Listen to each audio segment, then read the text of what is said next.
Dear students, welcome back to Suvi English channel. In today's session, I am going to discuss the first semester BCom English question paper of Bangalore North University. You all know that your question paper is divided into two parts, Section A and Section B.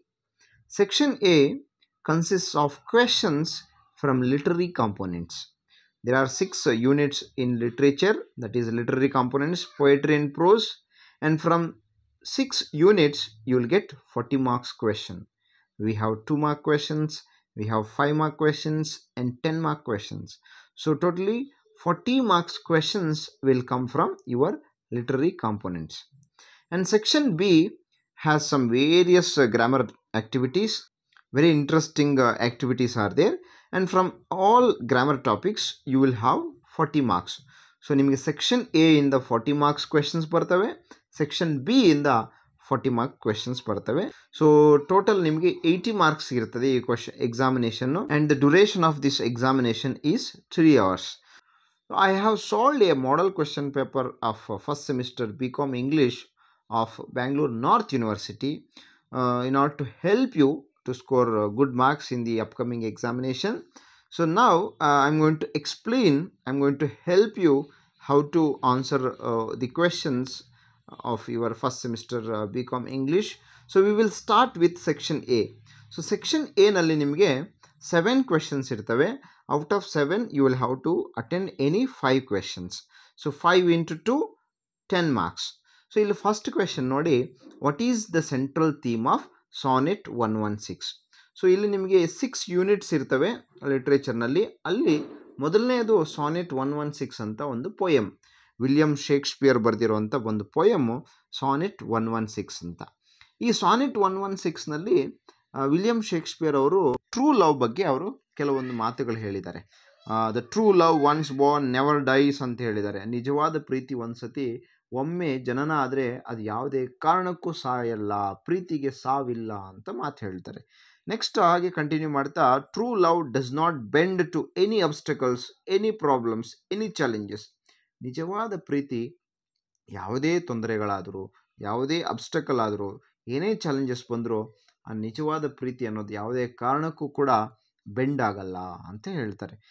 Never changes, true love never changes. ನಿಜವಾದ ಪ್ರೀತಿ ಬದಲಾಗಲ್ಲ. ಕಾಲ ಬದಲಾಗ್ಬೋದು, ಯೌವನ ಮುಗಿಬೋದು, ಸೌಂದರ್ಯ ಕಳಿಬೋದು, ಆದರೆ ನಿಜವಾದ ಪ್ರೀತಿ ಮಾತ್ರ ಯಾವುದೇ ಕಾರಣಕ್ಕೂ ಬದಲಾಗಲ್ಲ ಅಂತ ಹೇಳ್ತಾರೆ. ಸೊ ಈ ಪ್ರೀತಿ ಬಗ್ಗೆ ನಮ್ಮ ವಿಲಿಯಂ ಶೇಕ್ಸ್ಪಿಯರ್ ಅವರು ಸಾನೆಟ್ 116 ಅಂದರೆ ಒಂದು ಪೋಯಮ್, 14 ಲೈನ್ಸ್ ಇರೋವಂಥ ಪೋಯಮ್ನ ನಾವು ಸಾನೆಟ್ ಅಂತೀವಿ. ಈ ಒಂದು ಸಾನೆಟ್ 116 ಅನ್ನೋವಂಥದ್ದು ಟೈಟಲ್, ಈ ಪೋಯಮ್ನ ಟೈಟಲ್.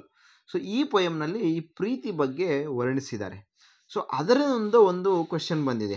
ಆ ಒಂದು ಪೋಯಮಿಂದ ನಮಗೊಂದು ಕ್ವೆಶನ್. ಏನು question? What is the central theme of the poem sonnet 116 ಅಂತ. ಸಾನೆಟ್ 116ನಲ್ಲಿ ಇರೋಂಥ ಥೀಮ್ ಏನು ಅಂತ ನಾವೇನು ಬರಿಬೋದು ಆನ್ಸರು?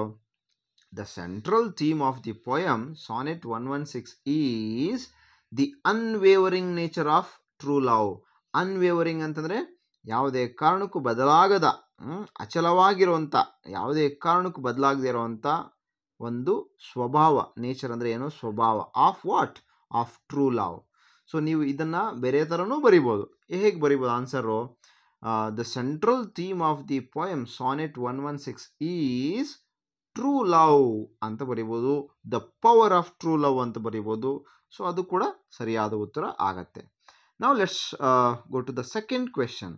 ಸೆಕೆಂಡ್ ಕ್ವೆಶನ್ ನೋಡಿ, how does the poet describe the eagle in the poem to India my native land. ಇಲ್ಲಿ ನಿಮಗೆ ಎರಡನೇ ಒಂದು ಯೂನಿಟ್ ಒಂದು ಪದ್ಯ ಇದೆ, to India my native land ಅಂತ.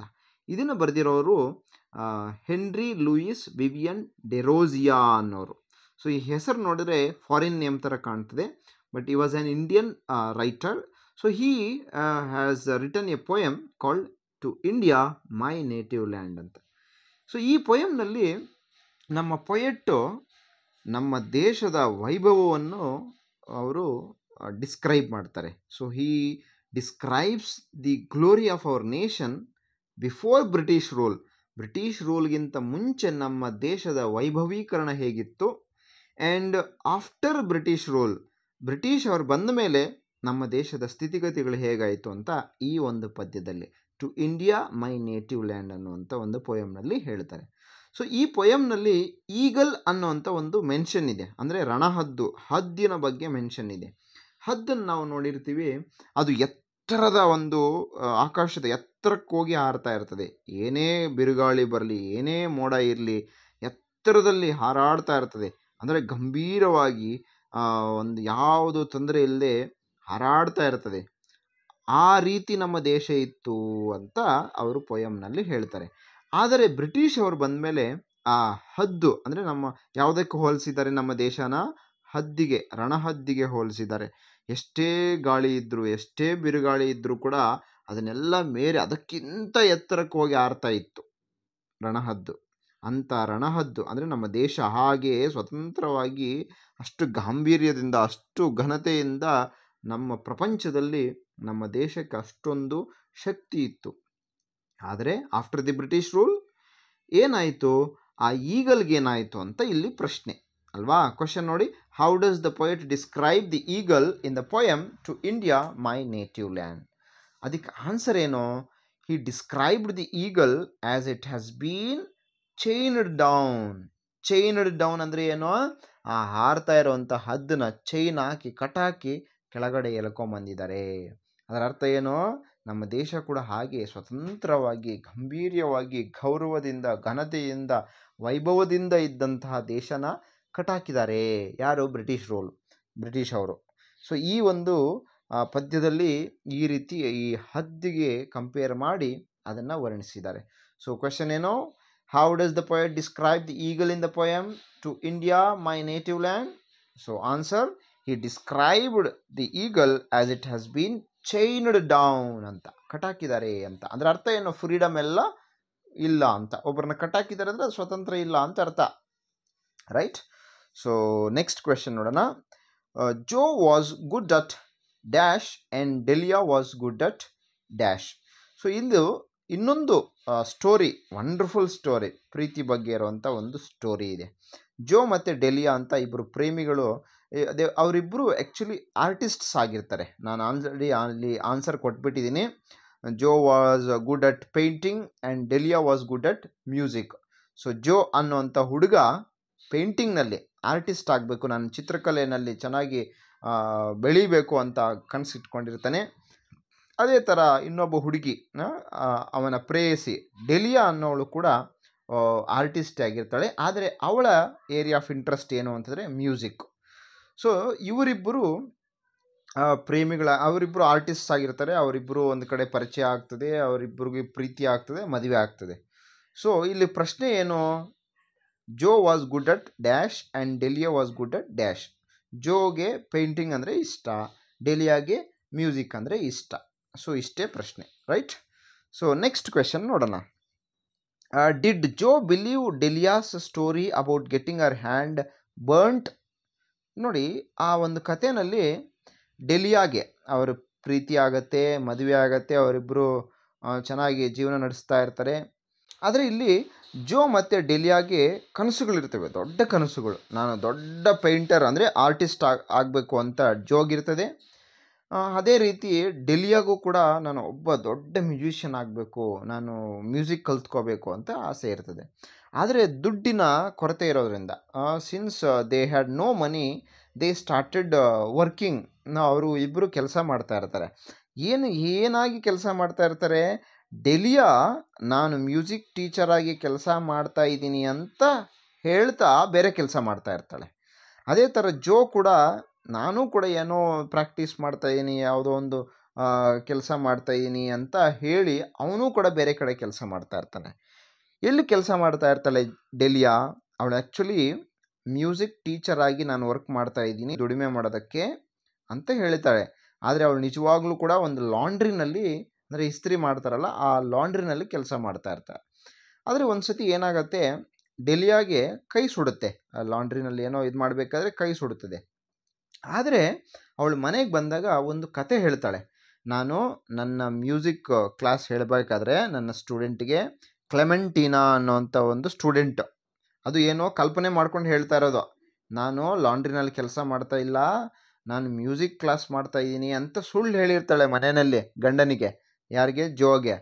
ನಾನು ಕೆಲಸ ಮಾಡ್ತಾ ಇದ್ದೆ, ಅಂದರೆ ಕ್ಲಾಸ್ ಮಾಡ್ತಾ ಇದ್ದೆ, ಆಗ ಅವಳು ಅಡುಗೆ ಬಿಸಿ ಬಿಸಿ ಅಡುಗೆನ, ಅಂದರೆ ಯಾವುದೋ ಒಂದು ಡಿಶ್ನ ನನ್ನ ಕೈ ಮೇಲೆ ಹಾಕಿದಾಗ ನನ್ನ ಕೈ ಸುಟ್ಟೋಯ್ತು ಅಂತ ಕತೆ ಹೇಳ್ತಾಳೆ. ಯಾರು? ಡೆಲಿಯಾ. ಸೊ ಇಲ್ಲಿ ಪ್ರಶ್ನೆ ಏನು?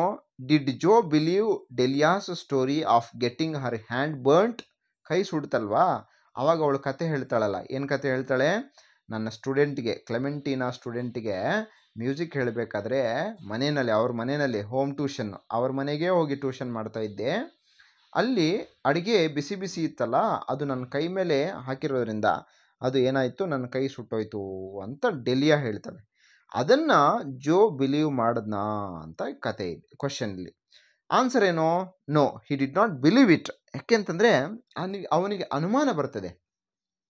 ಯಾಕೆಂತಂದರೆ ಆ ಗಾಯಕ್ಕೆ ಸ್ವಲ್ಪ ಆಯಿಲು ಮತ್ತು ಒಂದು ಕಾಟನ್ ವೇಸ್ಟ್ ಅಲ್ಲೇ ಹಾಗೆ ಸ್ವಲ್ಪ ಅಂಟ್ಕೊಂಡಿರ್ತದೆ. ಆದರೆ ಅದನ್ನು ಕೊಟ್ಟಿದ್ದು ಆವಾಗ ಅವಳಿಗೆ ಗಾಯ ಆದಾಗ ಇವನೇ ಆಗಿರ್ತಾನೆ. ಆದರೆ ಇವನಿಗೆ ಗೊತ್ತಿಲ್ಲ ಡೆಲಿಯಾ ಇಲ್ಲಿದ್ದಾಳೆ ಅಂತ. ಯಾರೋ ಒಬ್ಬ ಹುಡುಗಿಗೆ ಈ ಥರ ಸುಟ್ಟಿದೆ, ಗಾಯ ಆಗಿದೆ, ಅದರಿಂದ ಸ್ವಲ್ಪ ವೇಸ್ಟ್ ಆಯಿಲು ಮತ್ತು ಕಾಟನ್ ವೇಸ್ಟ್ ಕೊಡಬೇಕು ಅಂತ ಕೇಳಿರ್ತಾರೆ. ಆದರೆ ಅವನೆಲ್ಲಿ ವರ್ಕ್ ಮಾಡ್ತಾ ಇರ್ತಾನೆ? ಅವನೂ ಕೂಡ ಸುಳ್ಳು ಹೇಳಿ ಯಾವುದೋ ಒಂದು ಕೆಳಗಡೆ ಆ ಲಾಂಡ್ರಿ ಇರ್ತದಲ್ಲ, ಅದೇ ಒಂದು ಜಾಗದಲ್ಲಿ ಅವನು ಬೇರೆ ಕೆಲಸ ಮಾಡ್ತಾ ಇರ್ತಾನೆ. ಆದರೆ ಒಬ್ರಿಗೊಬ್ರಿಗೆ ಗೊತ್ತಿರಲ್ಲ. ಸೊ ಅವನಿಗೆ ಡೌಟ್ ಬರ್ತದೆ, ನಾನೇ ಅಲ್ವಾ ಕೊಟ್ಟು ಕಳಿಸಿದ್ದು ಆಯಿಲು ಮತ್ತು ಕಾಟನ್ ವೇಸ್ಟು, ಈ ಆಯಿಲ್ ಇದೆಯಲ್ಲ ಈ ಕೈಗೆ, ಅಂದರೆ ನಾನೇ ಕೊಟ್ಟನ, ಅಂದರೆ ಗಾಯ ಆಗಿರೋಂಥ ಹುಡುಗಿಗೆ, ಅಂದರೆ ಇಸ್ತ್ರಿ ಮಾಡ್ತಾ ಇರ್ಬೇಕಾದ್ರೆ ಏನೋ ಸುಟ್ಟಿದೆ ಅಂತ ಹೇಳಿದ್ರಲ್ಲ. ಸೊ ಇವಳು ಅಂದರೆ ಡೆಲಿಯಾ ನಿಜವಾಗ್ಲೂ ಕೂಡ ಮ್ಯೂಸಿಕ್ ಕ್ಲಾಸ್ ಮಾಡ್ತಾ ಇಲ್ಲ, ಕ್ಲೆಮೆಂಟಿನಾ ಅನ್ನೋಂಥ ಸ್ಟೂಡೆಂಟ್ ಇರೋದೇ ಸುಳ್ಳು, ಸುಮ್ಮನೆ ನನಗೆ ಸುಳ್ಳು ಹೇಳ್ತಾ ಇದ್ದಾಳೆ ಅನ್ನೋವಂಥ ಅನುಮಾನ ಬರ್ತದೆ. ಸೊ ಅನುಮಾನ ಬಂದರೂ ಕೂಡ ಅವರಿಬ್ಬರು ಕೂಡ ಒಬ್ರಿಗೊಬ್ರು ಅರ್ಥ ಮಾಡಿಕೊಂಡು, ಅಂಡರ್ಸ್ಟ್ಯಾಂಡ್ ಮಾಡಿಕೊಂಡು ರೆಸ್ಪೆಕ್ಟ್ ಮಾಡ್ತಾರೆ. ಅಂದರೆ ನೋಡಿ ಎಷ್ಟು ತ್ಯಾಗ ಮಾಡ್ತಾ ಇದ್ದಾಳೆ ನನಗೋಸ್ಕರ ಅಂತ ಅವನು ಗೌರವಿಸ್ತಾನೆ, ಅವಳು ಕೂಡ ಅಷ್ಟೇ. ಸೊ ನೀನು ಕೂಡ ಇದೇ ಥರ ಕೆಲಸ ಮಾಡ್ತಾ ಇದೀಯ ಅಂತ ಅವಳು ಕೂಡ ಅವನನ್ನು ಗೌರವಿಸ್ತಾರೆ, ಪ್ರೀತಿಯಿಂದ ಇರ್ತಾರೆ. ಅಂದರೆ ಕ್ವೆಶನ್ ಏನು? Did Joe believe Delia's story of getting her hand burnt? ನಿಮ್ಗೆ ಆನ್ಸರು ನೋ ಅಂತ ಬರ್ತದೆ. ನೆಕ್ಸ್ಟ್ ಕ್ವೆಶನ್ ನೋಡಿ, why did mister White have a guilty grin? So ಈ ಒಂದು ಕ್ವೆಶನ್ನು ದ ಮಂಕೀಸ್ ಪಾ ಅನ್ನೋವಂಥ ಒಂದು ಸ್ಟೋರಿಯಿಂದ ಬಂದಿದೆ.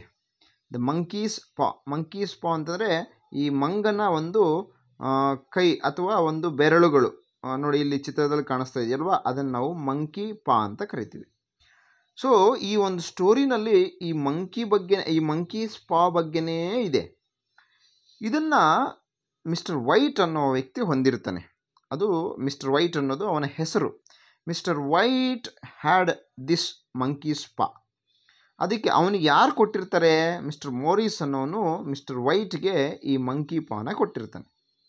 ಈ ಮಂಕಿ ಪಾಗೆ ಅಂದರೆ ಈ ಮಂಗನ ಒಂದು ಪಂಜ, ಅಂದರೆ ಈ ಕೈ ಇರ್ತದಲ್ಲ, ಉಗುರುಗಳು, ಬೆರಳುಗಳು, ಇದೆಲ್ಲ ಸೇರಿ ನೋಡಿ ಇಲ್ಲಿ ಪಿಕ್ಚರ್ನಲ್ಲಿ ಇದೆಯಲ್ಲ, ಇದಕ್ಕೆ ಒಂದು ಮಿಸ್ಟೀರಿಯಸ್ ಪವರ್ ಇರ್ತದೆ.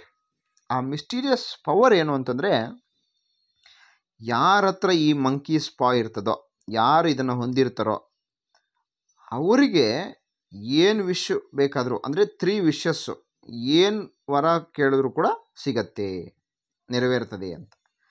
ಆದರೆ ಈ ಸ್ಟೋರಿನಲ್ಲಿ ಏನಾಗುತ್ತೆ ಅಂದರೆ, ಮಿಸ್ಟರ್ ವೈಟು ಕೆಲವೊಂದು ವಿಶಸ್ನ, ಅಂದರೆ ಕೆಲವು ಆಸೆಗಳನ್ನ ಅನ್ಕೋತಾನೆ ಮನಸ್ಸಿನಲ್ಲಿ. ಏನು ಅನ್ಕೋತಾನೋ ಅದಾಗತ್ತೆ ಅವ್ರ ಹತ್ರ ಇದ್ದರೆ ಅದು.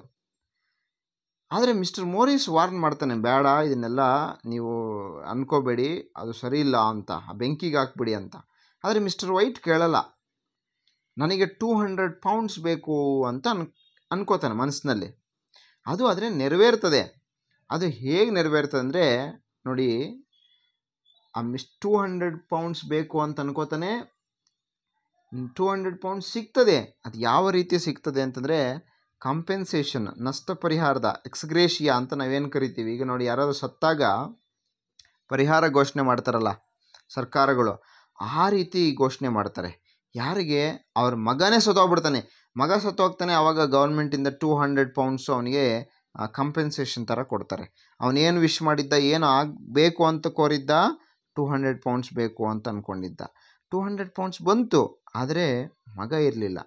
ಸೊ ಅದಕ್ಕೆ ಅವನು ಗಿಲ್ಟ್ ಪಡ್ತಾನೆ ಅವನು. Mister White had a guilty grin. ಯಾಕೆ why did mister White have a guilty grin? Because he was greedy and wished to have 200 pounds which resulted negatively on his family. Negative ಆಗಿ ಅದು result ಆಯಿತು. ಯಾಕೆ? ಅದರ ಪರಿಣಾಮವಾಗಿ ಅವನ ಮಗ ಸತ್ತೋದ. So ಅದು ಆನ್ಸರ್. ಕ್ವಶನ್ ಏನು? Y did mister White have guilty grin? Mr. White had guilty grin because he was greedy and wished to have 200 pounds which resulted negatively on his family. Now let us look at the next question. According to the author, how does black money move across national borders? ನೋಡಿ, ಇದು ಒಂದು black money related question. ಅಂದರೆ ಇಲ್ಲಿ ಒಂದು essay ಇದೆ ನಮಗೆ, black money and black economy ಅಂತ. ಇದನ್ನು ಸಿ ರಾಮ್ ಮನೋಹರ್ ರೆಡ್ಡಿ ಅವರು ಬರೆದಿರುವಂಥ ಒಂದು book, demonetisation and black money ಅನ್ನುವಂಥ ಒಂದು ಬುಕ್ಕು. ಅವರು ಬರೆದಿರುವಂಥ ಬುಕ್ನಲ್ಲಿ ಒಂದು ಎಸ್ಸೆ ಇದೆ, black money and black economy ಅಂತ. ಆ ಒಂದು ಎಸ್ಸೆನಲ್ಲಿ the author talks about how black money is formed and what are the effects of black money and how it moves across the national borders. ಇದ್ರ ಬಗ್ಗೆ ಎಲ್ಲ ಅವರು ಹೇಳಿದ್ದಾರೆ. ಇಲ್ಲಿ ಕ್ವಶನ್ ಏನು? According to the author, how does black money move across national borders? ದೇಶದ ಗಡಿಯನ್ನು ದಾಟಿ ಹೇಗೆ ಹೋಗ್ತದೆ ಅನ್ನೋದನ್ನು, ಈ ಕಪ್ಪು ಹಣ ಅಂದರೆ ಬ್ಲ್ಯಾಕ್ ಮನಿ ಹೇಗೆ ಹೋಗ್ತದೆ ಅಂತ ಪ್ರಶ್ನೆ. ಅದಕ್ಕೆ ಆನ್ಸರ್ ಏನು? The black money moves across the national borders in asset forms. In the form of what? Asset ರೀತಿಯಲ್ಲಿ ಬೇರೆ ಕಡೆ ಬೇರೆ ದೇಶಗಳಿಗೆ ಮೂವ್ ಆಗ್ತದೆ ಅಂತ ಇಲ್ಲಿ ಉತ್ತರ. ನೆಕ್ಸ್ಟ್ ಕ್ವೆಶನ್ ನೋಡಿ, ಲಾಸ್ಟ್ ಕ್ವೆಶನ್ನು ನೋಡಿ, where is Sonagaon located? So ಈ ಒಂದು question the chronicles of Hariya Dom ಅನ್ನೋವಂಥ ಒಂದು ಲೆಸನ್ನಿಂದ ಬಂದಿದೆ. ಸೊ ಇದರಲ್ಲಿ ಸುಂದರ್ಬನ್ ಫಾರೆಸ್ಟ್ಗಳು ಮತ್ತು ಡಾಮ್, ಹರಿಯಾ ಡಾಮ್ ಬಗ್ಗೆ ಎಲ್ಲ ಡಿಸ್ಕ್ರೈಬ್ ಮಾಡ್ತಾರೆ. ಆ ಒಂದು ಲೆಸನ್ನಿಂದ ಕೇಳಿರುವಂಥ ಪ್ರಶ್ನೆ, ವೇರ್ ಈಸ್ ಸೊನಾಗಾನ್ ಲೊಕೇಟೆಡ್ ಅಂತ. ಅದೊಂದು ಪ್ಲೇಸು, ಅದು ಎಲ್ಲಿದೆ? Sonagaon is located near Sundarban forest ಅಂತ ನಾವು ಆನ್ಸರ್ ಬರೀಬೇಕು. ಸೊ ಇಷ್ಟು ನಿಮಗೆ 7 ಕ್ವೆಶನ್ಸ್ ಇರ್ತವೆ. 7ನಲ್ಲಿ ನಾವು 5 ಕ್ವೆಶನ್ಸ್ ಅಟೆಂಡ್ ಮಾಡಬೇಕು. So 5 into 2 10 marks. ಸೊ ನಾವು let's move on to the second main ಅಂದರೆ 5 mark ಕ್ವೆಶನ್ ಮೇನ್ಗೆ ಈಗ ನಾವು ನೋಡೋಣ. ಸೊ ಇಲ್ಲಿ ಸೆಕೆಂಡ್ ಮೇನಲ್ಲಿ you have 6 questions. Out of 6 you have to attend any 4 questions. So 4 into 5 marks, 20 marks. Let us look at the first question. First question nodi. Mention Shakespeare's use of different images and its effectiveness in Sonnet 116.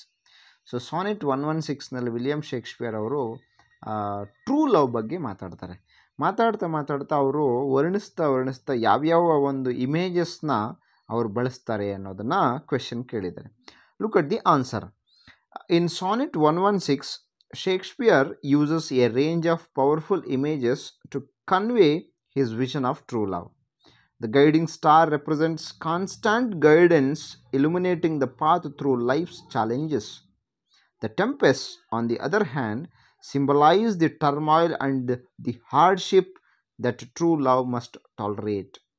Yet, true love remains firm, unwavering in the face of these storms. The ever-fixed mark emphasizes true love's constancy and endurance, a beacon that shines brightly despite the passage of time. The edge of doom, representing mortality, serves as an emotional reminder that true love goes above even death itself. Time's sickle, which cuts down all things, cannot alter true love, which remains unwavering and unchanging. Finally, the marriage of true minds represents a deep spiritual connection between two people, a union of souls that is unbreakable and pure. This image emphasizes the idea that true love is not merely a physical or emotional bond, but a profound, lasting connection that excels mortal limitations. Through these images, Shakespeare presents a compelling vision of true love, as a guiding, enduring, and transcendent force that remains constant despite life's challenges and changes. So, this is how William Shakespeare describes the power of true love by using these images. ನೋಡಿ, the guiding star ಅಂತಂದರೆ it is A star which guides the people. ಅಂದರೆ ಏನು, ಪ್ರೀತಿ ಅಂತಂದರೆ ಏನು, guiding star ಇದ್ದಾಗೆ. Next ನೋಡಿ, the ಟೆಂಪೆಸ್ಟ್ಸ್ ಅಂತ ಹೇಳ್ತಾರೆ. ಟೆಂಪೆಸ್ಟ್ಸ್ ಅಂದರೆ ಏನೋ, ಬಿರುಗಾಳಿ. ಎಂಥದ್ದೇ ಬಿರುಗಾಳಿ ಬರಲಿ, ಪ್ರೀತಿ ಯಾವುದೇ ಕಾರಣಕ್ಕೂ ತಗ್ಗಲ್ಲ, ಬಗ್ಗಲ್ಲ, ಸೋಲಲ್ಲ ಅಂತ. ನೆಕ್ಸ್ಟ್ ನೋಡಿ, ದಿ ಎವರ್ ಫಿಕ್ಸ್ಡ್ ಮಾರ್ಕ್ ಅಂದರೆ ಏನೇ ಚೇಂಜಸ್ ಆಗಲ್ಲ. ಅದು ಎಷ್ಟೇ ಹೊಡೆತ ಬೀಳಲಿ, ಎಷ್ಟೇ ಸೋಲ್ ಬರಲಿ, ಎಷ್ಟೇ ದುಃಖ ಆಗಲಿ, ನಷ್ಟ ಆಗಲಿ, ever fixed mark. Next image ನೋಡಿ, the edge of doom. The edge of doom ಅಂದರೆ ಏನೋ, ಅಂತ್ಯ. ಈ ಜಗತ್ತಿನ ಅಂತ್ಯ ಬಂದರೂ ಕೂಡ, ಎಲ್ಲವೂ ಕೂಡ ಅಂತ್ಯ ಆದರೂ ಕೂಡ ಪ್ರೀತಿ ಮಾತ್ರ ಅಂತ್ಯ ಆಗಲ್ಲ ಅಂತ ಹೇಳ್ತಾರೆ. It is immortal. ನೆಕ್ಸ್ಟ್ ನೋಡಿ, time sickle.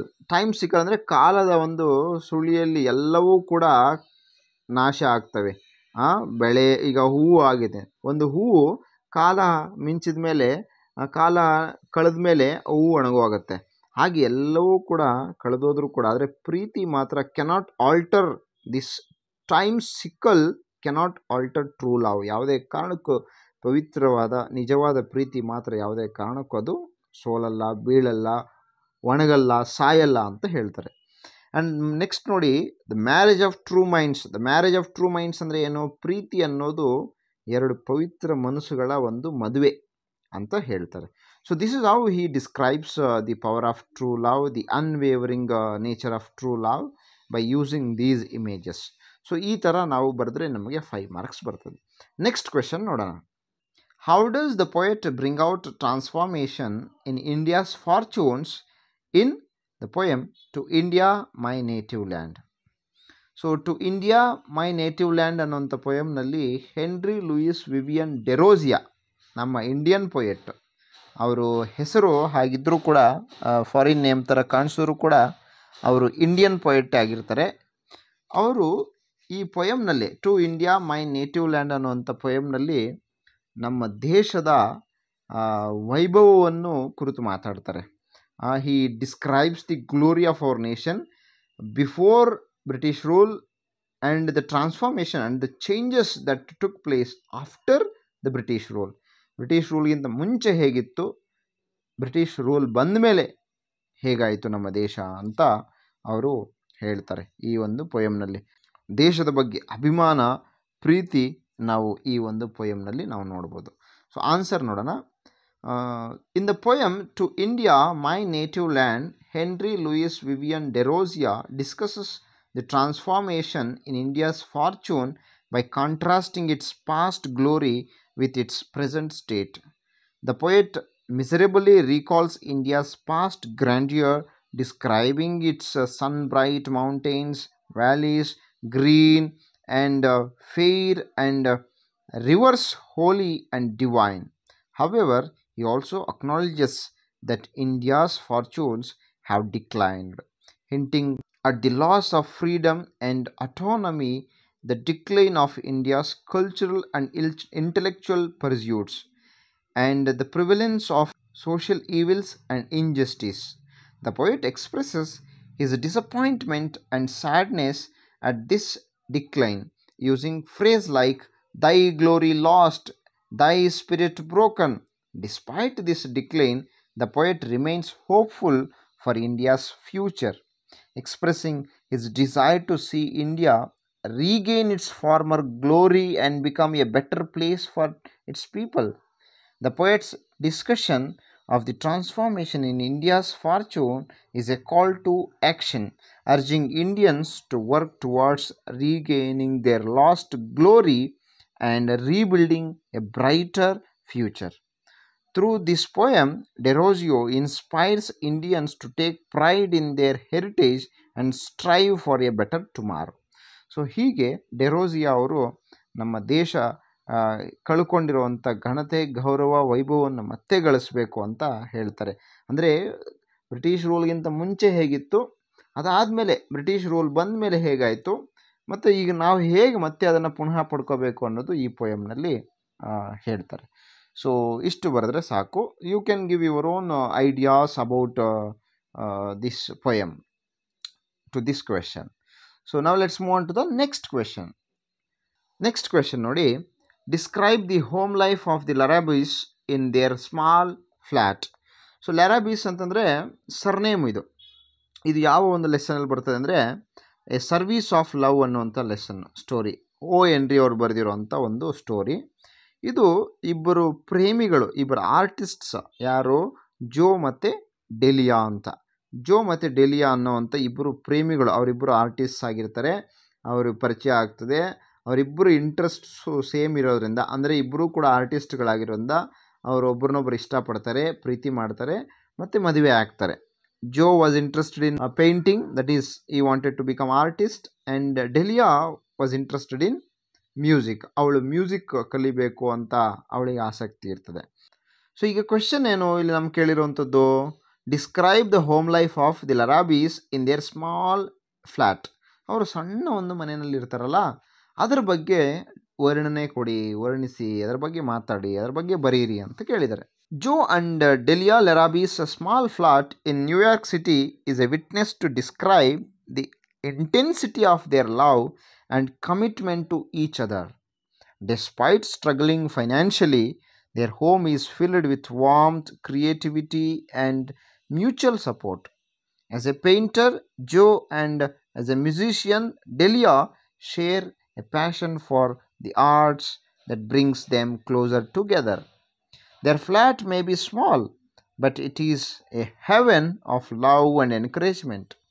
Joe and Delia support each other's dreams even when times are tough. They celebrate each other's small victories and offer comfort during setbacks. Their bond is strengthened by their shared struggles and their determination to succeed in their artistic pursuits.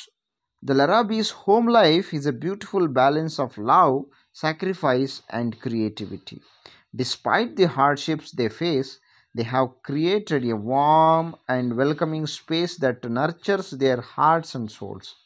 Their love for each other is deep, and their commitment to their art is inspiring. In this small flat, Joe and Delia have created a world of their own, a world of beauty, creativity, and love. It is a world that may not be lavish or big, but it is one that is rich in the things that truly matter. So Joe ಮತ್ತು Delia ಅವರು ಸಣ್ಣ ಮನೆಯಲ್ಲಿದ್ದರೂ ಕೂಡ ಅವರು ಸಂತೋಷವಾಗಿ, ಆನಂದವಾಗಿ, ಗುಡಿಸ್ಲಲ್ಲಿದ್ದರೂ ಕೂಡ ಆನಂದವಾಗಿರ್ತಾರೆ ಅಂತ ಹೇಳಿದಾರಲ್ಲ ಹಾಗೆ. ಯಾವಾಗ ಅಂಡರ್ಸ್ಟ್ಯಾಂಡಿಂಗ್ ಇರ್ತಾರೋ, ಯಾವಾಗ ಪ್ರೀತಿ ಇರ್ತದೋ, ಆಗ ಎಷ್ಟೇ ಸಣ್ಣದಾಗಿದ್ದರೂ ಕೂಡ, ಎಷ್ಟೇ ಬಡತನ ಇದ್ದರೂ ಕೂಡ ಕಷ್ಟ ಕಾಣಿಸಲ್ಲ. ಅದಕ್ಕೆ ಉದಾಹರಣೆ ಜೋ ಮತ್ತು ಡೆಲಿಯಾ ಅವರ ಸ್ಟೋರಿ. ಸೊ ಅದರ ಬಗ್ಗೆ ಇಲ್ಲಿ ನಮಗೆ ಕೇಳಿದರು, ಅದನ್ನು ನಾವು ಇಷ್ಟು ಇನ್ಫಾರ್ಮೇಷನ್ನ ಕೊಟ್ಟರೆ ಸಾಕಾಗತ್ತೆ. ಸೊ ನಾವು let's move on to the next question. Next question ನೋಡಿ, explain the power of the monkey's paw. So answer ನೋಡಿ, the monkey's paw is a mysterious and powerful object that has the ability to grant 3 wishes to its owner. So ಯಾರು ಅದನ್ನು ಹೊಂದಿರ್ತಾರೋ ಅವರಿಗೆ 3 ವರಗಳು, ಅವ್ರು ಏನು ಅನ್ಕೋತಾರೆ ಅದು ಆಗತ್ತೆ. ಅಷ್ಟು ಮಿಸ್ಟೀರಿಯಸ್, ಅಷ್ಟು ಪವರ್ಫುಲ್ ಆಬ್ಜೆಕ್ಟ್ ಆಗಿರ್ತದೆ ಈ ಮಂಕೀಸ್ ಪಾ. However, the paw's power comes with a sinister twist. The paw interprets wishes literally, often with disastrous results. When a wish is made, the paw grants it, but in a way that brings suffering and tragedy to the wisher. The paw's power is malicious, and it seems to take pleasure in causing harm and destruction. The paw's power is also irreversible. Once a wish is made, it cannot be undone. The consequences of the wish must be accepted, no matter how terrible they may be. The monkey's paw serves as a cautionary tale about the dangers of meddling with forces beyond human control. The paw's power is a reminder that we should be careful what we wish for, as the outcome may be far more sinister than we could have ever imagined. The monkey's paw is a symbol of the unpredictable and often terrible consequences of playing God, trying to control fate. In its simple terms, the monkey's paw is a powerful object that can grant wishes but with terrible consequences. It is a reminder to be careful what we wish for and to appreciate what we have. So it's all about the power of monkey's paw. Next question ನೋಡಿ, what do you understand by black money? So C Ram Manohar Reddy ಅವರು ಬರೆದಿರುವಂಥ demonetisation and black money ಅನ್ನುವಂಥ ಬುಕ್ಕಿಂದ black money and black economy ಅನ್ನುವಂಥ essay ಇದೆ. ಅದರಲ್ಲಿ black money ಬಗ್ಗೆ ಅವರು ಎಕ್ಸ್ಪ್ಲೈನ್ ಮಾಡಿದ್ದಾರೆ, ಡಿಸ್ಕಸ್ ಮಾಡಿದ್ದಾರೆ. ಸೊ ಅದ್ರ ಬಗ್ಗೆ ಒಂದು ಕ್ವೆಶನ್ ಇದೆ, what do you understand by black money ಅಂತ. ಅದಕ್ಕೆ ಆನ್ಸರ್ ಏನು? The black money and the black economy is a chapter from the book Demonetization and Black Money by C. Ram Manohar Reddy, an economist and former editor of the Economic and Political Weekly. In this chapter, Reddy explains that black money refers to the funds earned on the black market, on which income and other taxes have not been paid. This includes income generated from illegal activities like crime, drug trade, and terrorism, as well as income earned from legal activities but not reported to tax authorities. On the other hand, the black money refers to all economic activities that occur outside or in violation of laws and regulations.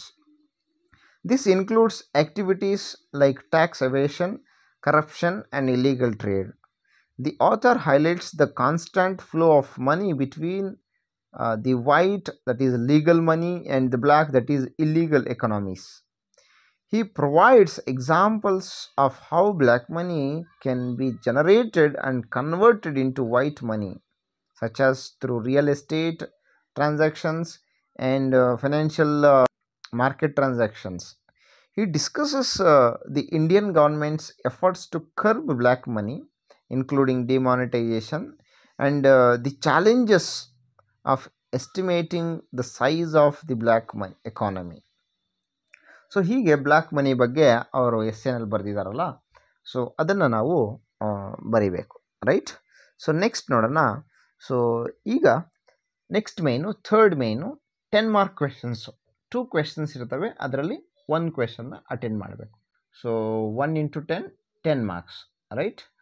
So ಇಲ್ಲಿ first question ನೋಡಿ, examine Shakespeare's idea that true love is not dependent or physical aspects in sonnet 116 ಅಂತ. So ಇದು already ನಾವು discuss ಮಾಡಿದ್ದೀವಿ. You can just pass the video and take the screenshot so that we will move on to the next question. So ಈಗ ನಿಮಗೆ first ಮೇನಲ್ಲಿ 7 questions ಇರ್ತವೆ. Out of 7 you need to answer any 5 questions. So 5 into 2, 10 marks. Second ಮೇನಲ್ಲಿ ನಿಮಗೆ 4 ಕ್ವೆಶನ್ಸ್ನ attend ಮಾಡಬೇಕು, 6 ಇರ್ತವೆ. ಅದರಲ್ಲಿ 4 into 5, 20 marks. So ಈಗ ನಾವು ಕ್ವೆಶನ್ಸ್ನ ಡಿಸ್ಕಸ್ ಮಾಡಿದ್ದೀವಿ. ಆ್ಯಂಡ್ ಥರ್ಡ್ ಮೇನಲ್ಲಿ ನಿಮಗೆ 10 ಮಾರ್ಕ್ ಕ್ವೆಶನ್ಸು 2 ಇರ್ತವೆ, 1 ಅಟೆಂಡ್ ಮಾಡಬೇಕು. So all together 40 marks from your literature. So ಈಗ ನಾವು ಸೆಕ್ಷನ್ ಬಿಗೆ ಕಂಟಿನ್ಯೂ ಆಗೋಣ. So in section B, the first main will be on answer the following questions. So there will be 4 questions. We need to answer any 3 questions. So 4 questions ಕೊಟ್ಟಿರ್ತಾರೆ, ಅದರಲ್ಲಿ 3 ಬರೀಬೇಕು. ಮೊದಲನೇ ಪ್ರಶ್ನೆ ನೋಡಿ, ಅಂದರೆ ಈ ಎಲ್ಲ ಕ್ವೆಶನ್ಸು ಕೂಡ ಕಮ್ಯುನಿಕೇಷನ್ ರಿಲೇಟೆಡ್. ಅಂದರೆ ಲಿಸನಿಂಗ್ ಅಂದರೆ ಏನು, what is communication, types of communication, ಈ ಥರದ ಬಗ್ಗೆ ಕ್ವೆಶನ್ಸ್ ಇರ್ತವೆ.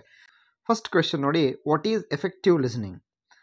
ಆನ್ಸರ್ ನೋಡಿ, effective listening is an act of comprehending the message spoken by the speaker. Comprehending ಅಂದರೆ ಅರ್ಥೈಸ್ಕೊಳ್ಳೋದು ಅಂತ. Effective listening is an act of comprehending the message spoken by the speaker. Or ಇನ್ನೊಂದು ಥರನೂ ಬರೀಬೋದು, effective listening is a skill of paying attention to the speaker. So speaker ಯಾರೋ ಅವ್ರು ಮಾತಾಡ್ತಾ ಇರ್ತಾರೆ, ಅದಕ್ಕೆ ಅಟೆಂಟಿವ್ ಆಗಿರೋದನ್ನು ನಾವು ಎಫೆಕ್ಟಿವ್ ಲಿಸನಿಂಗ್ ಅಂತ ನಾವು ಹೇಳ್ತೀವಿ. ಸೆಕೆಂಡ್ ಕ್ವೆಶನ್ ನೋಡಿ, ಇದು fill in the blanks question ನೋಡಿ. In dash listening the listener listens and absorbs information within his or her frame of reference. ಇದಕ್ಕೆ ಆನ್ಸರ್ ಏನು? Active listening. ಆ್ಯಕ್ಟಿವ್ ಲಿಸನಿಂಗ್ನಲ್ಲಿ the listener listens and absorbs information within his or her frame of reference. ಮೂರನೇ question ನೋಡಿ, is listening the same as hearing? Listening ಮತ್ತು hearing ಸೇಮಾ ಅಂತ ಪ್ರಶ್ನೆ ಕೇಳಿದ್ದಾರೆ. ಆನ್ಸರ್ ಏನು? No. Listening and hearing are two different activities. Listening is psychological activity, hearing is just physical activity, right? So listening requires attention, but hearing does not require attention. Both are not same, right? So ಇದಕ್ಕೆ answer ಏನು? No. Is listening the same as hearing ಅನ್ನೋಂಥ ಕ್ವೆಶನ್ಗೆ answer no. Next question ನೋಡಿ, maintaining eye contact with the speaker will improve listening skills. Eye contact maintain ಮಾಡಿದ್ರೆ speaker ಜೊತೆ listening skills improve ಆಗುತ್ತಾ ಅಂತ. Absolutely answer ಏನು? True. Maintaining eye contact with the speaker will definitely improve listening skills. So ಇದು answer true ಅಂತ ಬರೀಬೇಕು. So right, ಈ ಥರದ ಕ್ವೆಶನ್ಸ್ ನಿಮಗೆ 4 ಕೊಟ್ಟಿರ್ತಾರೆ, ಇವೇ ಕೊಡ್ತಾರೆ ಅಂತಲ್ಲ, 4 ಕೊಟ್ಟಿರ್ತಾರೆ, ಅದರಲ್ಲಿ 3 ಬರೀಬೇಕು. ಸೊ ಇನ್ನೂ ಕೆಲವೊಂದು ಎಕ್ಸಾಂಪಲ್ಸು ಇಲ್ಲಿದ್ದಾವೆ. Let's have a look at them. What is communication ಅಂತ ಕೇಳ್ಬೋದು. Communication is the process of exchanging ideas or information or feelings, right? ಇದನ್ನು ನಾವು ಕಮ್ಯುನಿಕೇಷನ್ ಅಂತ ಕರಿತೀವಿ. ನೆಕ್ಸ್ಟ್ ಕ್ವೆಶನ್ ನೋಡಿ, what are the 2 types of communication? Verbal communication, non verbal communication. What is verbal communication? Communication that happens with written or spoken words is called verbal communication. ವರ್ಡ್ಸ್ನ use ಮಾಡಿಕೊಂಡು ಮಾತಾಡೋದಾಗಿರ್ಬೋದು, ಬರೆಯೋದಾಗಿರ್ಬೋದು, communicate ಮಾಡ್ತಾ ಇದ್ದರೆ ಅದನ್ನು ನಾವು verbal communication ಅಂತ ಇರ್ತೀವಿ. What is non verbal communication? Communication that happens without written or spoken words. ಪದಗಳು ಮಾತನಾಡೋದ್ರಲ್ಲೂ ಇಲ್ಲ, ಪದಗಳು ಬರವಣಿಗೆಗಳಲ್ಲೂ ಇಲ್ಲ, ಆದರೂ ಕಮ್ಯುನಿಕೇಷನ್ ನಡೀತದೆ. ಅಂಥ ಕಮ್ಯುನಿಕೇಷನ್ನ ನಾನ್ ವರ್ಬಲ್ ಕಮ್ಯುನಿಕೇಷನ್ ಅಂತ ಕರಿತೀವಿ. ಇನ್ನೊಂದು ಉತ್ತರ, ಆಲ್ಟರ್ನೇಟಿವ್ ಆನ್ಸರ್ ನೋಡಿ, communication that happens with body language is called non verbal communication ಅಂತ. ನೆಕ್ಸ್ಟ್ ಕ್ವೆಶನ್ ನೋಡಿ, give any 2 examples for body language. Eye contact, body moments, smile, ನಾಡಿಂಗ್ head. So ನೋಡಿ, ಐ ಕಾಂಟ್ಯಾಕ್ಟ್ ಮಾಡಿ ನಾವು ನಾನ್ ವರ್ಬಲ್ ಕಮ್ಯುನಿಕೇಷನಲ್ಲಿ ಕಮ್ಯುನಿಕೇಟ್ ಮಾಡ್ಬೋದು, message convey ಮಾಡ್ಬೋದು. Body ಮೂಮೆಂಟ್ಸ್ನಲ್ಲಿ ನಾಡಿಂಗ್ head, ಈಗ ತಲೆ ಹೀಗೆ ನಾಡ್ ಮಾಡೋದ್ರ ಮೂಲಕ ನಾವು ಕಮ್ಯುನಿಕೇಟ್ ಮಾಡೋದು. ಸೊ ಇವು examples for body language. Next question ನೋಡಿ, what is listening? Listening is the process of receiving, interpreting and recalling the message or information. So ಇಷ್ಟು ನಾವು ಲಿಸ್ನಿಂಗ್ ಅಂತ ಕರಿತೀವಿ. What are the types of listening? Active listening, passive listening, critical listening, deep listening. So these are the types of listenings. Next question nodi, what is active listening? The listening with attention to comprehend and respond to the message is called the active listening. So ಈ ಥರದ questions ನಿಮಗೆ 4 ಕೊಟ್ಟಿರ್ತಾರೆ, ಅದರಲ್ಲಿ ನೀವು 3 attend ಮಾಡಬೇಕು. So 3 into 1 3 marks. So next main ನೋಡೋಣ. So ಇಲ್ಲಿ 3 questions ಇರ್ತದೆ. ಒಂದು ಡೈಲಾಗ್ ಕಂಪ್ಲೀಟ್ ಮಾಡೋದು, ಈ ಥರ ಇನ್ಕಂಪ್ಲೀಟ್ ಇರ್ತದೆ, we need to complete it, right? ಈ ಥರ ಕಂಪ್ಲೀಟ್ ಮಾಡಬೇಕು. ಎರಡನೇ question, we need to write the telephone conversation between a patient and receptionist to schedule an appointment with the doctor. ಒಂದು ಸಿಚುವೇಶನ್ ಕೊಟ್ಟಿರ್ತಾರೆ, ಇಲ್ಲಿ ಕೊಟ್ಟಿದ್ದಾರಲ್ಲ, ಪೇಷಂಟು ಮತ್ತು ರಿಸೆಪ್ಷನಿಸ್ಟು ಮಾತಾಡ್ಕೋಬೇಕು, ರಿಸೆಪ್ಷನಿಸ್ಟು ಪೇಷಂಟ್ಗೆ ಅಪಾಯಿಂಟ್ಮೆಂಟ್ನ ಶೆಡ್ಯೂಲ್ ಮಾಡಬೇಕು. ಇದು ಹೇಗೆ ನಡೀತದೆ ಟೆಲಿಫೋನಿಕ್ ಕಾನ್ವರ್ಸೇಷನ್ನು ಅನ್ನೋದನ್ನು ನಾವು ಇಲ್ಲಿ ಬರೀಬೇಕು. ಸೊ ಫಸ್ಟ್ ಕ್ವೆಶನ್ನು ಡೈಲಾಗ್ನ ಕಂಪ್ಲೀಟ್ ಮಾಡೋದು, ಈ ಥರ ಇನ್ಕಂಪ್ಲೀಟ್ ಇರ್ತದೆ, ಈ ಥರ ಕಂಪ್ಲೀಟ್ ಮಾಡಬೇಕು. ಸೆಕೆಂಡ್ ಒನ್ನು, ನಾವು ಸಿಚುವೇಶನ್ ತಕ್ಕನಂಗೆ ಡೈಲಾಗ್ನ ಕ್ರಿಯೇಟ್ ಮಾಡಬೇಕು. ಮೂರನೇದು ನೋಡಿ, ಈ ಥರ ಮೆಸೇಜ್ ಕೊಟ್ಟಿರ್ತಾರೆ, ಆ ಮೆಸೇಜ್ನ read the given telephone conversation and organise the message in the given format. ಒಂದು ಫಾರ್ಮೆಟ್ ಕೊಟ್ಟಿರ್ತಾರೆ, message from, message for, subject ಅಂತ. ಈ ಮೇಲ್ಗಡೆ ಇದೆಯಲ್ಲ ಅದು ಕ್ವೆಶನ್ನು, ಇಲ್ಲಿ ನಾನು ಕಲರ್ಡ್ ಇದೆಯಲ್ಲ ಅದು ಆನ್ಸರ್ ಆಗಿ ಮಾಡಿದ್ದೀನಿ. ಸೊ ಈ 3ರಲ್ಲಿ ನಾವು ಯಾವ್ದಾದ್ರು 2ನ್ನ ಅಟೆಂಡ್ ಮಾಡಬೇಕು. ಸೊ ಈಗ ನೋಡಿ, ಫಸ್ಟ್ ಕ್ವೆಶನ್ ನೋಡಿ, complete the given telephone conversation. ಒಂದು ಯಾವುದೋ ಒಂದು ಟೆಲಿಫೋನ್ ಕಾನ್ವರ್ಸೇಷನ್ ನಡೆದಿದೆ ಬಿಟ್ವೀನ್ ರಮೇಶ್ ಆ್ಯಂಡ್ ರಿಸೆಪ್ಷನಿಸ್ಟ್, ಆದರೆ ಅದು ಇನ್ಕಂಪ್ಲೀಟ್ ಆಗಿದೆ. Hello, can I talk to the manager ಅಂತ ರಮೇಶ್ ಹೇಳ್ತಾನೆ, ರಿಸೆಪ್ಷನಿಸ್ಟು ಏನೋ ಹೇಳ್ದ, ಆಯಿತಾ? ಅದಕ್ಕೆ Ramesh what time shall I call again, ಆಯಿತು ಮತ್ತೆ ಇನ್ನು ಯಾವಾಗ ಕಾಲ್ ಮಾಡಲಿ? ಅವಾಗ ರಿಸೆಪ್ಷನಿಸ್ಟ್ ಇನ್ನೇನೋ ಹೇಳಿದ್ರು. ಆವಾಗ ರಮೇಶು ಓಕೆ ಥ್ಯಾಂಕ್ ಯು ಅಂತ. ಸೊ ಈ ಒಂದು ಗ್ಯಾಪ್ನಲ್ಲಿ ಅಂದರೆ ಈ ಬ್ಲ್ಯಾಂಕ್ನಲ್ಲಿ ನಾವು ಏನು ಫಿಲ್ ಮಾಡ್ಬೋದು, just we have to imagine. ನೋಡಿ ಇಲ್ಲೇ ಆನ್ಸರ್ ಕೊಟ್ಟಿದ್ದೀನಿ. Ramesh hello can I talk to the manager ಅಂತ ಪ್ರಶ್ನೆ ಕೇಳ್ತಾನೆ. Receptionist I am sorry is in an important meeting, ಅವರು ಇಂಪಾರ್ಟೆಂಟ್ ಮೀಟಿಂಗ್ನಲ್ಲಿದ್ದಾನೆ. Ramesh what time shall I call again, ಆಯಿತು ಮತ್ತು ಯಾವಾಗ ಕಾಲ್ ಮಾಡಲಿ ಅಂತ ರಮೇಶ್ ಕೇಳಿದಾಗ receptionist you can call after 20 minutes, 20 minutes ಆದಮೇಲೆ ಕಾಲ್ ಮಾಡಿ ಅಂತ. ಆವಾಗ ರಮೇಶು ಥ್ಯಾಂಕ್ ಯು ಅಂತ ಹೇಳ್ತಾರೆ. ಸೊ ಹೀಗೆ ಮಾಡಿದ್ರೆ ನಿಮಗೆ 2 ಮಾರ್ಕ್ಸ್ ಇರ್ತದೆ. ನೆಕ್ಸ್ಟ್ ಕ್ವೆಶನ್ ನೋಡಿ, write the telephone conversation between a patient and a receptionist to schedule an appointment with the doctor. So ಒಂದು ಫೋನ್ ಕಾಲ್ನಲ್ಲಿ ಹೇಗೆ ಮಾತಾಡ್ತಾರೆ ನೋಡಿ. ಪೇಷಂಟ್ ಕಾಲ್ ಮಾಡ್ತಾರೆ ಹಾಸ್ಪಿಟ್ಲ್ಗೆ, ರಿಸೆಪ್ಷನಿಸ್ಟು ರಿಸೀವ್ ಮಾಡ್ತಾರೆ. ಅವ್ರು ಹೇಗೆ ಮಾತಾಡ್ತಾರೆ, hello I am Madhu, will doctor Priya be available today, ಇವತ್ತು ಡಾಕ್ಟರ್ ಪ್ರಿಯಾ ಅವರು ಅವೈಲಬಲ್ ಇರ್ತಾರಾ ಅಂತ ಪೇಷಂಟ್ ಕೇಳ್ತಾನೆ. ಆವಾಗ receptionist yes what problem are you facing, ಏನು ಸಮಸ್ಯೆಯನ್ನು ನೀವು ಹೊಂದಿದ್ದೀರಿ ಅಂತ ರಿಸೆಪ್ಷನಿಸ್ಟು ಕೇಳ್ತಾನೆ. ಆಗ patient I am having fever from 3 days, 3 ದಿನದಿಂದ ನನಗೆ ಜ್ವರ ಬರ್ತಾ ಇದೆ ಅಂತ ಹೇಳ್ತಾನೆ. ಆವಾಗ receptionist okay shall I fix your appointment at 4:30 PM today, ಇವತ್ತು ನಿಮ್ಮ ಅಪಾಯಿಂಟ್ಮೆಂಟ್ 4:15 ಫಿಕ್ಸ್ ಮಾಡಲಾ ಅಂತ. ಪೇಷಂಟು ಓಕೆ ಥ್ಯಾಂಕ್ ಯು ಅಂತ ಹೇಳ್ತಾನೆ. ರಿಸೆಪ್ಷನಿಸ್ಟು ಯು ಆರ್ ವೆಲ್ಕಮ್ ಅಂತ. So this is just A sample conversation. So situation ಕೊಡ್ತಾರೆ, ನಾವು ಆ ಸಿಚುವೇಶನ್ಗೆ ತಕ್ಕನ ಹಾಗೆ ಒಂದು ಡೈಲಾಗ್ನ ಈ ಥರ ಬರೀಬೇಕಾಗ್ತದೆ. ಬ್ಯಾಂಕಲ್ಲಿ ಕೊಡ್ಬೋದು, ಅಥವಾ ಬ್ಯಾಂಕ್ ಮತ್ತು ಕಸ್ಟಮರ್ ಕಾನ್ವರ್ಜೇಷನ್, ಟೆಲಿಫೋನಿಕ್ ಕಾನ್ವರ್ಜೇಷನ್ ಆಗಿರ್ಬೋದು, ಅಥವಾ 2 ಫ್ರೆಂಡ್ಸ್ ಕಾನ್ವರ್ಜೇಷನ್ ಆಗಿರ್ಬೋದು ಓವರ್ ಟೆಲಿಫೋನ್. ಸೊ ಯಾವುದೇ ಒಂದು ಸಿಚುವೇಶನ್ ಕೊಟ್ಟಾಗ ನಾವು ಈ ಥರ ಡೈಲಾಗ್ನ ಕ್ರಿಯೇಟ್ ಮಾಡಬೇಕು. ಸೊ ಇದು ಫಾರ್ 2 ಮಾರ್ಕ್ಸ್. ನೆಕ್ಸ್ಟ್ ನೋಡಿ, ಸೊ ಇದರಲ್ಲೇ ಥರ್ಡ್ ಕ್ವೆಶನ್ ನೋಡಿ, read the given telephone conversation and organise the message in the format given below. ಒಂದು ಟೆಲಿಫೋನ್ ಕಾನ್ವರ್ಜೇಷನ್ ಇರ್ತದೆ, ಅದನ್ನು ಓದಿ ಕೆಳಗಡೆ ಒಂದು ಫಾರ್ಮ್ಯಾಟ್ ಕೊಟ್ಟಿರ್ತಾರೆ, message from, message for, subject ಅಂತ. ಆ ಫಾರ್ಮ್ಯಾಟ್ನಲ್ಲಿ ನಾವು ಬರಿಬೇಕಾಗ್ತದೆ, ಮೆಸೇಜ್ ಯಾರಿಂದ, ಮೆಸೇಜ್ ಯಾರಿಗೆ, ಸಬ್ಜೆಕ್ಟ್ ಏನು ಅಂತ. ಸೊ ಇಲ್ಲಿ ಒಂದು ಕಾನ್ವರ್ಜೇಷನ್ ಇದೆ ಬಿಟ್ವೀನ್ ಕಾಲರ್ ಆ್ಯಂಡ್ ರಿಸೀವರ್. ನೋಡಿ ಫಸ್ಟ್ ಕಾಲರ್ ಮಾತಾಡ್ತಾರೆ, good morning, my name is Sheela from HP company, could I speak to mister Rahul ಅಂತ ಕಾಲರ್ ಮಾತಾಡ್ತಾರೆ. Receiver, good morning, mister Rahul is in meeting right now, would you like to leave a message for him, ಅವ್ರು ಮೀಟಿಂಗಲ್ಲಿದ್ದಾರೆ, ಏನಾದರೂ message ಇದೆಯಾ, ಏನಾದರೂ ವಿಷಯ ಇದೆಯಾ ಅಂತ ರಿಸೀವರು ಕೇಳ್ತಾರೆ. ಆಗ ಕಾಲರು ಕಾಲರ್ ಯಾರೀಗ, ಶೀಲಾ ಫ್ರಮ್ HP ಕಂಪ್ನಿ, ಅವರು ಒಂದು ಮೆಸೇಜ್ ಕೊಡ್ತಾರೆ, ಮಾಹಿತಿ ಕೊಡ್ತಾರೆ. Please inform him that the scheduled meeting with him today at 2 PM will have to be postponed to 3 PM tomorrow due to his ill health.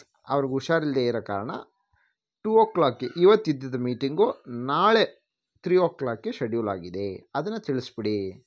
Please ask him to call at 91364578 ಅಂತ ಏನೋ ಒಂದು ಹೇಳ್ತಾರೆ. Receiver thanks, I shall give him the message, ಆಯ್ತು ಅವ್ರಿಗೆ ಕೊಡ್ತೀನಿ ಅಂತ ಹೇಳ್ತಾರೆ. Message from, ಯಾರಿಂದ message, Sheela from HP company. Message for, ಯಾರಿಗೆ ಈ ವಿಚಾರ ಯಾರಿಗೆ ಹೇಳಿ ಅಂತ ಅವ್ರ ಕಾಲರ್ ಹೇಳ್ತಾರೆ, ರಾಹುಲ್ಗೆ ಈ ವಿಚಾರ ತಿಳಿಸಿ ಅಂತ. ಅಂದರೆ message for whom, mister Rahul. Matter ಏನು, ಸಬ್ಜೆಕ್ಟ್ ಏನು, ದ ಸಬ್ಜೆಕ್ಟ್ ಏನು ಅಂತಂದರೆ the scheduled meeting with him today at 2 PM will have to be postponed to 3 PM tomorrow due to his ill health and also to call at ಆ number ಕೊಟ್ಟಿದ್ದಾರಲ್ಲ ಅದು. ಇದು ವಿಚಾರ ಶೀಲಾ ರಾಹುಲ್ಗೆ ತಿಳಿಸಬೇಕು ಅಂತ ಅಲ್ಲಿ ಯಾರು ಫೋನ್ ರಿಸೀವ್ ಮಾಡಿದ್ರೋ ಅವ್ರಿಗೆ ಹೇಳ್ತಾರೆ. ಸೊ ಈ ಥರ ಒಂದು ಕೇಳ್ತಾರೆ. ಸೊ ಇಷ್ಟೇ ಅಲ್ಲ, ಬೇರೆ ಥರನೂ ಕೂಡ ನಿಮಗೆ ಕ್ವೆಶನ್ಸ್ ಕೇಳ್ಬೋದು. ಟೆಲಿಫೋನಿಕ್ ಕಾನ್ವರ್ಜೇಷನ್ ಬಗ್ಗೆ ಬೇರೆ ಫಾರ್ಮೆಟ್ನಲ್ಲೂ ಕೂಡ ಕ್ವೆಶನ್ಸ್ ಬರ್ಬೋದು, as given in text book, right? So will move on to the next question, do as directed. ಇಲ್ಲಿ ಒಂದು ಸಿಚುವೇಶನ್ ಕೊಟ್ಟಿದ್ದಾರೆ. How would you greet your neighbour Shripati when you meet him during a wedding function. ಯಾವುದೋ ಒಂದು wedding ಫಂಕ್ಷನಲ್ಲಿ ನಿಮ್ಮ ನೈಬರ್ನ ನೀವು meet ಆಗ್ತೀರಾ, ಶ್ರೀಪತಿ ಅವ್ರನ್ನ. ಹೇಗೆ ನೀವು ಗ್ರೀಟ್ ಮಾಡ್ತೀರಾ, ಗ್ರೀಟಿಂಗ್ ಮಾಡೋದು ಹೇಗೆ ಅಂತ. ಹೇಗೆ ಮಾಡ್ತೀವಿ ಜನರಲ್ ಆಗಿ ನಾವು ಎಲ್ಲೋ ಹೊರಗಡೆ ಹೋದಾಗ ಅವ್ರು ಯಾರೋ ಒಬ್ರು ಸಿಗ್ತಾರೆ, ಹೇಗೆ ಗ್ರೀಟ್ ಮಾಡ್ತೀವಿ? ಹಲೋ ಸರ್, ನಮಸ್ತೆ sir, hi sir, good morning sir, ಹೀಗೆ ಗ್ರೀಟ್ ಮಾಡ್ತೀವಿ. ಇಲ್ಲಿ ನೋಡಿ answer. Hello dear Shripati sir, how are you? Lovely to see you here. So ನಿಮಗೆ ನೋಡೋದಕ್ಕೆ ತುಂಬ ಖುಷಿ ಆಗ್ತದೆ. ಸೊ ಈ ಥರ ನಾವು ಗ್ರೀಟ್ ಮಾಡ್ತೀವಿ. ಗುಡ್ ಮಾರ್ನಿಂಗ್ ಸರ್ ಅಂತ ಹೇಳ್ಬೋದು, ಹಲೋ ಸರ್ ಅಂತ ಅನ್ಬೋದು, ನಮಸ್ತೆ ಶ್ರೀಪತಿ ಸರ್ ಅಂತ ಅನ್ಬೋದು. ಸೊ ನಾವು ಮೀಟ್ ಆದಾಗ ಹೇಗೆ ಗ್ರೀಟ್ ಮಾಡ್ತೀವಿ ಅನ್ನೋದನ್ನು ಇಲ್ಲಿ ಕೇಳಿದ್ದಾರೆ, ಆ ಥರ ಬರೀಬೇಕು. ರೈಟ್. ನೆಕ್ಸ್ಟ್ ಕ್ವೆಶನ್ ನೋಡಿ. Introduce your old friend Rama to your new friend Sita whom you meet daily in the bus. So ನಿಮ್ಮ ನ್ಯೂ ಫ್ರೆಂಡ್ ಯಾರು? ಸೀತಾ. ಅವ್ರಿಗೆ ನೀವೇನು ಮಾಡಬೇಕು? ನಿಮ್ಮ ಓಲ್ಡ್ ಫ್ರೆಂಡ್ ರಾಮ ಅವರನ್ನು ಪರಿಚಯ ಮಾಡಿಕೊಡ್ಬೇಕು. ಹೇಗೆ ಪರಿಚಯ ಮಾಡ್ತೀರಾ? Hi Sita, please meet my friend Rama. He works at Wipro. He has very good knowledge in software testing. So ಹೀಗೆ ಏನಾದರೂ ಅವ್ರ ಬಗ್ಗೆ ಪರಿಚಯ ಮಾಡಿದ್ಮೇಲೆ ಅವ್ರ ಬಗ್ಗೆ ಹೇಳ್ತೀವಲ್ಲ, ಹಾಗೆ ಹೇಳ್ತೀವಿ. So this is how you introduce someone to your friend, or your friend to your father, or your class teacher to your friend. So ಹೀಗೆ ನಾವು ಒಬ್ಬರನ್ನ ಇನ್ನೊಬ್ಬರಿಗೆ ಪರಿಚಯ ಮಾಡ್ಕೊಳ್ಳೋದು. ಇಲ್ಲಿ ಸಿಚುವೇಶನ್ ಕೊಟ್ಟಿರ್ತಾರೆ, ಆ ಸಿಚುವೇಶನ್ ತಕ್ಕನಾಗೆ ನಾವು ಇಂಟ್ರಡ್ಯೂಸ್ನ ಮಾಡಬೇಕು. ಇಂಟ್ರೊಡಕ್ಷನ್ ಅಥವಾ ಇಂಟ್ರಡ್ಯೂಸ್ ಯುವರ್ ಸೆಲ್ಫ್ ಅಂತಂದರೆ, introduce yourself to the class teacher ಅಂದರೆ, hello sir, my name is Ramesh from first BCom A section ಅಂತ ನೀವು ಇಂಟ್ರಡ್ಯೂಸ್ ಮಾಡ್ತೀರ. ಸೊ ಹೀಗೆ ಇಂಟ್ರೊಡಕ್ಷನ್ ಬಗ್ಗೆ ಒಂದು ಕ್ವೆಶನ್ ಇರ್ತದೆ. ನೆಕ್ಸ್ಟ್ ಕ್ವೆಶನ್ ನೋಡಿ. You are the sports secretary of your college. How would you request your principal to permit to organise an inter university meet in your college. So inter university sports ಮೀಟ್ನ ನಿಮ್ಮ ಕಾಲೇಜಿನಲ್ಲಿ organise ಮಾಡೋದಕ್ಕೆ ನಿಮ್ಮ principal ಅವರ permission ಹೇಗೆ ಕೇಳ್ತೀರಾ ಅಂತ. ಹೇಗೆ ಕೇಳ್ತೀವಿ ನೋಡಿ, ಇಲ್ಲಿ ಆನ್ಸರ್ ಬರೆದಿದ್ದೀನಿ. ಎಕ್ಸ್ಕ್ಯೂಸ್ ಮೀ ಸರ್ ಅಂತ ಹೇಳ್ತೀವಿ ಅವರು ಚೇಂಬರಲ್ಲಿದ್ದರೆ, ಅಥವಾ ಗುಡ್ ಮಾರ್ನಿಂಗ್ ಸರ್ ಅಂತೀವಿ, ನಮಸ್ತೆ ಸರ್ ಅಂತೀವಿ. ಸೊ ಹೀಗೆ ಗ್ರೀಟ್ ಮಾಡಿ ನಾವು ನಮ್ಮ ಒಂದು ಪ್ರಪೋಸಲ್ನ ಅವ್ರ ಮುಂದೆ ಇಡ್ತೀವಿ. Excuse me sir, we are planning to organise an inter university sports meet in our college. I request you to kindly grant us permission. So ನಾವು ಈ ಥರ ಪ್ಲ್ಯಾನ್ ಮಾಡ್ತಾಯಿದ್ದೀವಿ, ಐ ರಿಕ್ವೆಸ್ಟ್ ಅಂತ. ನೀವು ಬೇರೆ ಥರನೂ ಎಕ್ಸ್ಪ್ರೆಸ್ ಮಾಡ್ಬೋದು. ಹೇಗೆ ಹೇಳ್ಬೋದು? Excuse me sir, we are planning to organise inter university sports meet in our college. Would you please give us the permission ಅಂತ ಅನ್ಬೋದು. We will be very happy to organise the sports meet in our college if you could grant us the permission ಅಂತ ಅನ್ಬೋದು. So ಯಾವ ಥರ ಆದರೂ ನೀವು ಕೇಳ್ಬೋದು. ಒಟ್ಟಿನಲ್ಲಿ ಕನ್ವಿನ್ಸಿಂಗ್ ಆಗಿ ನಿಮ್ಮ ಪ್ರಿನ್ಸಿಪಾಲ್ ಹತ್ರ ಪರ್ಮಿಷನ್ ತಗೊಳ್ಳೋದು ಹೇಗೆ ಅಂತ ಬರೀಬೇಕಿಲ್ಲಿ. ಅದಕ್ಕೆ ನಿಮಗೆ ಇಲ್ಲಿ ಮಾರ್ಕ್ಸ್ ಇರ್ತದೆ. ಇವೆಲ್ಲ 1 ಮಾರ್ಕ್ ಕ್ವೆಶನ್ಸು. ನೆಕ್ಸ್ಟ್ ಕ್ವೆಶನ್ ನೋಡಿ. U see your colleague struggling with the online zoom meeting. So ನಿಮ್ಮ ಕಲೀಗ್ ಏನು ಮಾಡ್ತಾಯಿದ್ದಾರೆ? ಪಾಪ ಝೂಮ್ ಮೀಟಿಂಗ್ ಅಟೆಂಡ್ ಮಾಡ್ತಾಯಿದ್ದಾರೆ ಆನ್ಲೈನಲ್ಲಿ. ಏನೋ ಒಂದು ಇಶ್ಯೂ ಆಗಿದೆ, ಪಾಪ ಸ್ಟ್ರಗಲ್ ಆಗ್ತಾಯಿದೆ, ಒದ್ದಾಡ್ತಾ ಇದ್ದಾನೆ. ಇದಕ್ಕೆ ಈ ಸಿಚುವೇಷನಲ್ಲಿ ನಿಮಗೆ ಕ್ವೆಶನ್ ಏನಂದರೆ, offer help to enable him to fix the problem. ಅವನಿಗೆ ಸಹಾಯ ಮಾಡಬೇಕು. ಹೇಗೆ ಸಹಾಯ ಮಾಡ್ತೀರಿ? ಹೇಗೆ ಸಹಾಯ ಮಾಡೋದಕ್ಕೆ ಮಾತಾಡ್ತೀರಿ ನೋಡಿ. ಅಥವಾ ಹುಡುಗನೋ ಹುಡುಗಿನೋ ಯಾರೋ ಪಾಪ ಸ್ಟ್ರಗಲ್ ಆಗ್ತಾಯಿದ್ದಾರೆ, ಒದ್ದಾಡ್ತಾ ಇದ್ದಾಳೆ. ಹೇಗೆ ಹೇಳ್ತೀವಿ? Hey Priya, I guess you are unable to attend the meeting as you are facing some problem with audio. ಕೇಳಿಸ್ತಾ ಇಲ್ಲ ಸರಿಯಾಗಿ ಅಂತ ನೀನು ಒದ್ದಾಡ್ತಾ ಇದೆಯಾ ಅಂತ ನಾನು ಅಂದ್ಕೊಂಡಿದ್ದೀನಿ ಅಂತ ಹೇಳಬೇಕು. Hey Priya, I guess you are unable to attend the meeting as you are facing some problem with audio. Can I try fixing the problem? ನಾನು ಇದನ್ನು ಸಾಲ್ವ್ ಮಾಡಲಾ, ಅಥವಾ ನಾನು ಒಂದು ಸತಿ ಟ್ರೈ ಮಾಡಲಾ, ನೋಡಲಾ? Let me help you fix this problem ಅಂತ ನಾವು ಆಫರ್ ಮಾಡ್ತೀವಿ, ಹೆಲ್ಪ್ನ, ಫೇವರ್ನ. ರೈಟ್. ಸೊ ಅದ್ರ ಬಗ್ಗೆ ನಿಮಗೆ ಇಲ್ಲಿ ಒಂದು ಕ್ವೆಶನ್ ಕೇಳಿದ್ದಾರೆ, ನಾವು ಆನ್ಸರ್ ಮಾಡ್ತೀವಿ. ರೈಟ್. ನೆಕ್ಸ್ಟ್ ಕ್ವೆಶನ್ ನೋಡಿ.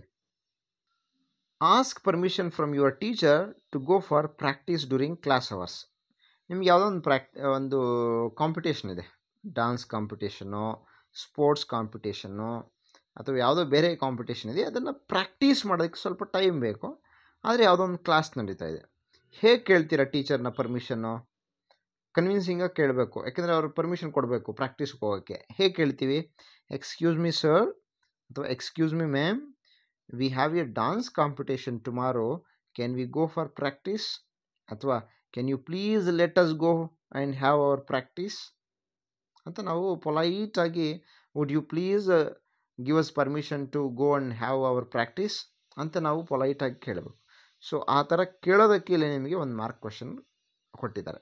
Excuse me sir, excuse me ma'am, we have dance competition tomorrow, can we go for practice ಅಂತ. ನೆಕ್ಸ್ಟ್ ಕ್ವಶನ್ ನೋಡಿ. As the owner of the hall give permission to the walkers of the area to have yoga programme. ನೀವು ಯಾವುದೋ ಒಂದು ಹಾಲ್ನ owner ಆಗಿದ್ದೀರಿ, ಅಲ್ಲಿ ದಿನ walk ಮಾಡ್ತಾರೆ, ಅವರು ಯೋಗ ಮಾಡ್ಕೊಳ್ಳೋದಕ್ಕೆ ನೀವು ಪರ್ಮಿಷನ್ ಕೊಡಬೇಕು. ಅವ್ರು ಪರ್ಮಿಷನ್ ಕೇಳಿದ್ದಾರೆ, can we have yoga program here sir ಅಂತೇನೋ ಪ್ರಶ್ನೆ ಕೇಳಿದ್ದಾರೆ, ಅವರು ರಿಕ್ವೆಸ್ಟ್ ಮಾಡಿದ್ದಾರೆ. ಅದಕ್ಕೆ ಹೇಗೆ ಪರ್ಮಿಷನ್ ಕೊಡ್ತೀರಾ? Okay, you can have your yoga classes in this hall, no problem, ನೀವು ಮಾಡ್ಕೋಬೋದು ಅಂತ ನೀವು ಪರ್ಮಿಷನ್ ಕೊಡ್ತೀರಾ. So you are permitted, you are allowed to have your yoga classes ಅನ್ಬೋದು. ಯಾವುದೇ ರೀತಿ ನೀವು ಹೆಂಗಾದರೂ ಬರಿಬೋದು. You can have your yoga class in this hall ಅನ್ಬೋದು, you are permitted to have your yoga class here ಅನ್ಬೋದು, I am giving you the permission ಅಂತ ಕೇಳ್ಬೋದು, ಅಥವಾ no problem, okay sure you can have your yoga classes ಅಥವಾ yoga practice here, yoga program here ಅಂತ ಬರಿಬೋದು. So ಹೀಗೆ ನೀವು ಇಲ್ಲಿ ಕೊಟ್ಟಿರೋಂಥ ಸಿಚುವೇಶನ್ಸ್ಗೆ ನೀವು ಹೇಗೆ ಆನ್ಸರ್ ಮಾಡ್ತೀರಾ ಅಂತ, ಹೇಗೆ ರೆಸ್ಪಾಂಡ್ ಮಾಡ್ತೀರಾ ಅಂತ ಆನ್ಸರ್ ಮಾಡಬೇಕು. ಸೊ ನೆಕ್ಸ್ಟ್ ಕ್ವಶನ್ ನೋಡಿ. Read the following passage and identify the topic sentence. ಇಲ್ಲಿ ಒಂದು ಸ್ಮಾಲ್ ಪ್ಯಾಸೇಜ್ ಇರ್ತದೆ, ಆ ಪ್ಯಾಸೇಜ್ನ ಓದಿ ನಾವು ಒಂದು ಟೈಟ್ಲ್ ಕೊಡಬೇಕು, ಟಾಪಿಕ್ ಕೊಡಬೇಕು. ಈ ಒಂದು ಪ್ಯಾಸೇಜ್ಗೆ ಕೊಟ್ಟಿರೋಂಥ ಪ್ಯಾಸೇಜ್ ಏನು ನೋಡಿ. A generator is essentially just an electric motor working in reverse. ಇದು ಜನರೇಟರ್ ಬಗ್ಗೆ ಕೊಟ್ಟಿದ್ದಾರೆ. A generator is essentially just an electric motor working in reverse. An electric motor consists of a tight coil of copper wire wrapped around an iron core that is free to rotate at high speed inside a powerful permanent magnet. When you feed electricity into the copper coil, it becomes a temporary electrically powered magnet. In other words, an electromagnetic, and generates a magnetic field all around it. This temporary magnetic field pushes against the magnetic field that the permanent magnet creates and forces the coil to rotate. By a bit of a clever design, the coil can be made to rotate continuously in the same direction, spinning round and round and powering anything from an electric toothbrush to an electric train. So ಇದು ಒಂದು generator ಬಗ್ಗೆ ಕೊಟ್ಟಿರೋಂಥ ಒಂದು information. So ಇಲ್ಲಿ ಕೊಟ್ಟಿರೋಂಥ ಒಂದು ಇನ್ಫಾರ್ಮೇಷನ್ಗೆ ಯಾವುದನ್ನು ನೀವು title ಆಗಿ ಕೊಡ್ತೀರಾ. ಸೊ ನೋಡಿ, ಇಲ್ಲಿ ನಾನೇನು ಕೊಟ್ಟಿದ್ದೆ ಅಂದರೆ ವಂಡರ್ಫುಲ್ ಇನ್ವೆನ್ಷನ್ ಅಂತ ಕೊಟ್ಟಿದ್ದೀನಿ. ಸೊ ನಿಮಗೆ ಬೇರೆ ಏನಾದರೂ ಇದರ ಬಗ್ಗೆ ಅಥವಾ ಇದರಿಂದ ಪ್ಯಾಸೇಜಿಂದ ಏನಾದರೂ ಒಂದು ವಂಡರ್ಫುಲ್ ಆಗಿರೋಂಥ ಒಂದು ಏನಾದರೂ ಟಾಪಿಕ್ಕೋ ಅಥವಾ ಟೈಟಲ್ ಸಿಕ್ಕರೆ you can give that title. It is for 2 marks. ಇದು 2 ಮಾರ್ಕ್ಸ್ ಕ್ವೆಶನ್ ಆಗಿರ್ತದೆ. ನೆಕ್ಸ್ಟ್ ನೋಡಿ, ಒಂದು ಪ್ಯಾಸೇಜ್ ಇರ್ತದೆ. Read the passage and answer the following questions. So ಒಂದು ಪ್ಯಾಸೇಜ್ ಇರ್ತದೆ, ಆ ಪ್ಯಾಸೇಜ್ನ ನಾವು ಓದಬೇಕು, ಓದಿ ಅಲ್ಲಿ ಕೊಟ್ಟಿರೋಂಥ ಕ್ವೆಶನ್ಸ್ನ ಬರೀಬೇಕು. And it is known to you. ಇದೆಲ್ಲ ನಿಮಗೆ ಗೊತ್ತಿರೋದ್ರಿಂದ let us not spend time on this activity. Let's move on to the next question. So ಇಲ್ಲಿ ನಿಮಗೆ ಪ್ಯಾಸೇಜ್ಗೆ 5 ಮಾರ್ಕ್ಸ್ ಇರ್ತದೆ. ನೆಕ್ಸ್ಟ್ ನೋಡಿ, ಸೊ ಈ ಥರ ನಿಮಗೆ ಪೈ ಚಾರ್ಟು ಅಥವಾ ಬಾರ್ ಗ್ರಾಫು ಕೊಟ್ಟಿರ್ತಾರೆ. ಸೊ ಪಿ ಯು ಸಿನಲ್ಲಿ ನೀವು ಸ್ಟಡಿ ಮಾಡಿದಾಗೆ ಇಲ್ಲಿ ಪೈ ಚಾರ್ಟ್ ಅಥವಾ ಬಾರ್ ಗ್ರಾಫ್ ಕೊಟ್ಟಿರ್ತಾರೆ.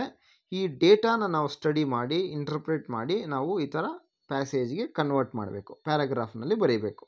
So this task is also known to you. ಇದು ಕೂಡ ನಿಮಗೆ ಆಲ್ರೆಡಿ ಗೊತ್ತಿರೋದ್ರಿಂದ ನಾವು ಮುಂದಕ್ಕೆ ಹೋಗೋಣ ನೆಕ್ಸ್ಟ್ ಟಾಸ್ಕಿಗೆ. ನೆಕ್ಸ್ಟ್ ಮೈನ್ ನೋಡಿ, ಡೂ ಆ್ಯಸ್ ಡೈರೆಕ್ಟೆಡ್. ಇಲ್ಲಿ ನಿಮಗೆ 4 ಕ್ವೆಶನ್ಸ್ ಇರ್ತವೆ. 4 into 1 mark 4 ಮಾರ್ಕ್ಸ್. ಇಲ್ಲಿ 3 ಕ್ವೆಶನ್ಸ್ ಇಲ್ಲಿ ನಿಮಗೆ ಫಿಲ್ ಇನ್ ದ ಬ್ಲ್ಯಾಂಕ್ಸು. ಅದು be forms, do forms, have ಫಾರ್ಮ್ಸ್ನ ಯೂಸ್ ಮಾಡಿಕೊಂಡು ನೀವು ಆ ಸೆಂಟೆನ್ಸ್ನ ಫಿಲ್ ಮಾಡಬೇಕು, ಆಯಿತಾ.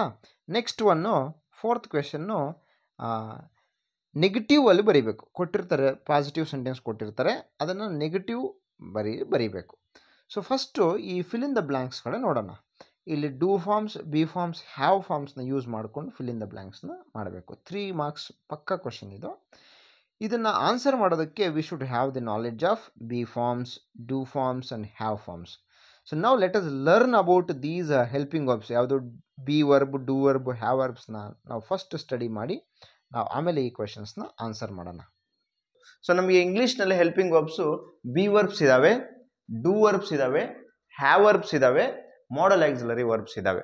ಸೊ ಈ ಎಲ್ಲ ಒಂದು ಬಿ ವರ್ಬ್ಸ್ನ, ಡೂ ವರ್ಬ್ಸ್ನ, ಹ್ಯಾವ್ ವರ್ಬ್ಸ್ನ, ಮಾಡಲ್ ಆಕ್ಸಿಲರಿ ವರ್ಬ್ಸ್ನ ನಾಲೆಡ್ಜ್ ಇದ್ದರೆ so we can frame the sentences easily, we can ask questions easily, we can frame positive sentence, negative sentence. So it is very important to have the knowledge of these helping verbs.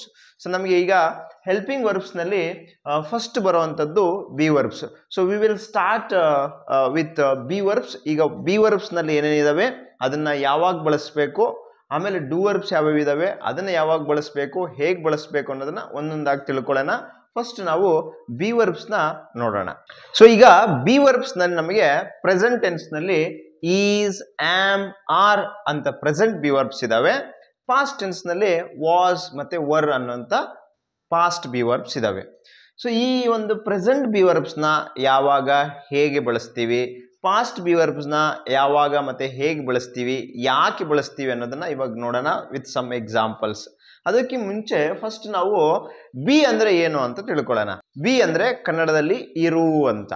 ಆದರೆ ಈ ಇರು ಅನ್ನುವಂಥ ಒಂದು ಪದಕ್ಕೆ ಹಲವಾರು ರೂಪಗಳಿದಾವೆ. For example ಇದೆ ಅಂತ present tense ನಲ್ಲಿದ್ರೆ, ಇತ್ತು ಅಂತ ಪಾಸ್ಟ್ ಟೆನ್ಸ್ ನಲ್ಲಿ, ಇದಾನೆ ಅಂತ ಪ್ರೆಸೆಂಟ್ ಟೆನ್ಸ್ ಆದ್ರೆ, ಇದ್ದ ಅಂತ ಪಾಸ್ಟ್ ಟೆನ್ಸ್, ಇದೀವಿ ಪ್ರೆಸೆಂಟ್ ಟೆನ್ಸ್, ಇದ್ವಿ ಪಾಸ್ಟ್ ಟೆನ್ಸ್, ಹೋಗ್ತಾ ಇದ್ದಾನೆ ಪ್ರೆಸೆಂಟ್ ಟೆನ್ಸ್, ಹೋಗ್ತಾ ಇದ್ದ ಪಾಸ್ಟ್ ಟೆನ್ಸ್, ಕಾಯುತ್ತಾ ಇದ್ದಾನೆ ಪ್ರೆಸೆಂಟ್ ಟೆನ್ಸ್, ಕಾಯುತ್ತಾ ಇದ್ದ ಪಾಸ್ಟ್ ಟೆನ್ಸ್, ಡ್ರೈವ್ ಮಾಡ್ತಾ ಇದ್ದಾನೆ ಪ್ರೆಸೆಂಟ್ ಟೆನ್ಸ್, ಅವರು ನಿನಗೋಸ್ಕರ ಕಾಯುತ್ತಾ ಇದ್ದರು ಪಾಸ್ಟ್ ಟೆನ್ಸ್, ಕಾಯುತ್ತಾ ಇದ್ದಾರೆ ಪ್ರೆಸೆಂಟ್ ಟೆನ್ಸ್. ಸೊ ಹಾಗೆ ಈ ಬಿ ಅಂದ್ರೆ ಇರು ಅಂತ. ಸೊ ಈ ಇರು ಅನ್ನುವಂಥ ಒಂದು ಪದಕ್ಕೆ ಅದು ಆ ಒಂದು ವರ್ಬ್ಗೆ ಹಲವಾರು ರೂಪಗಳಿದಾವೆ.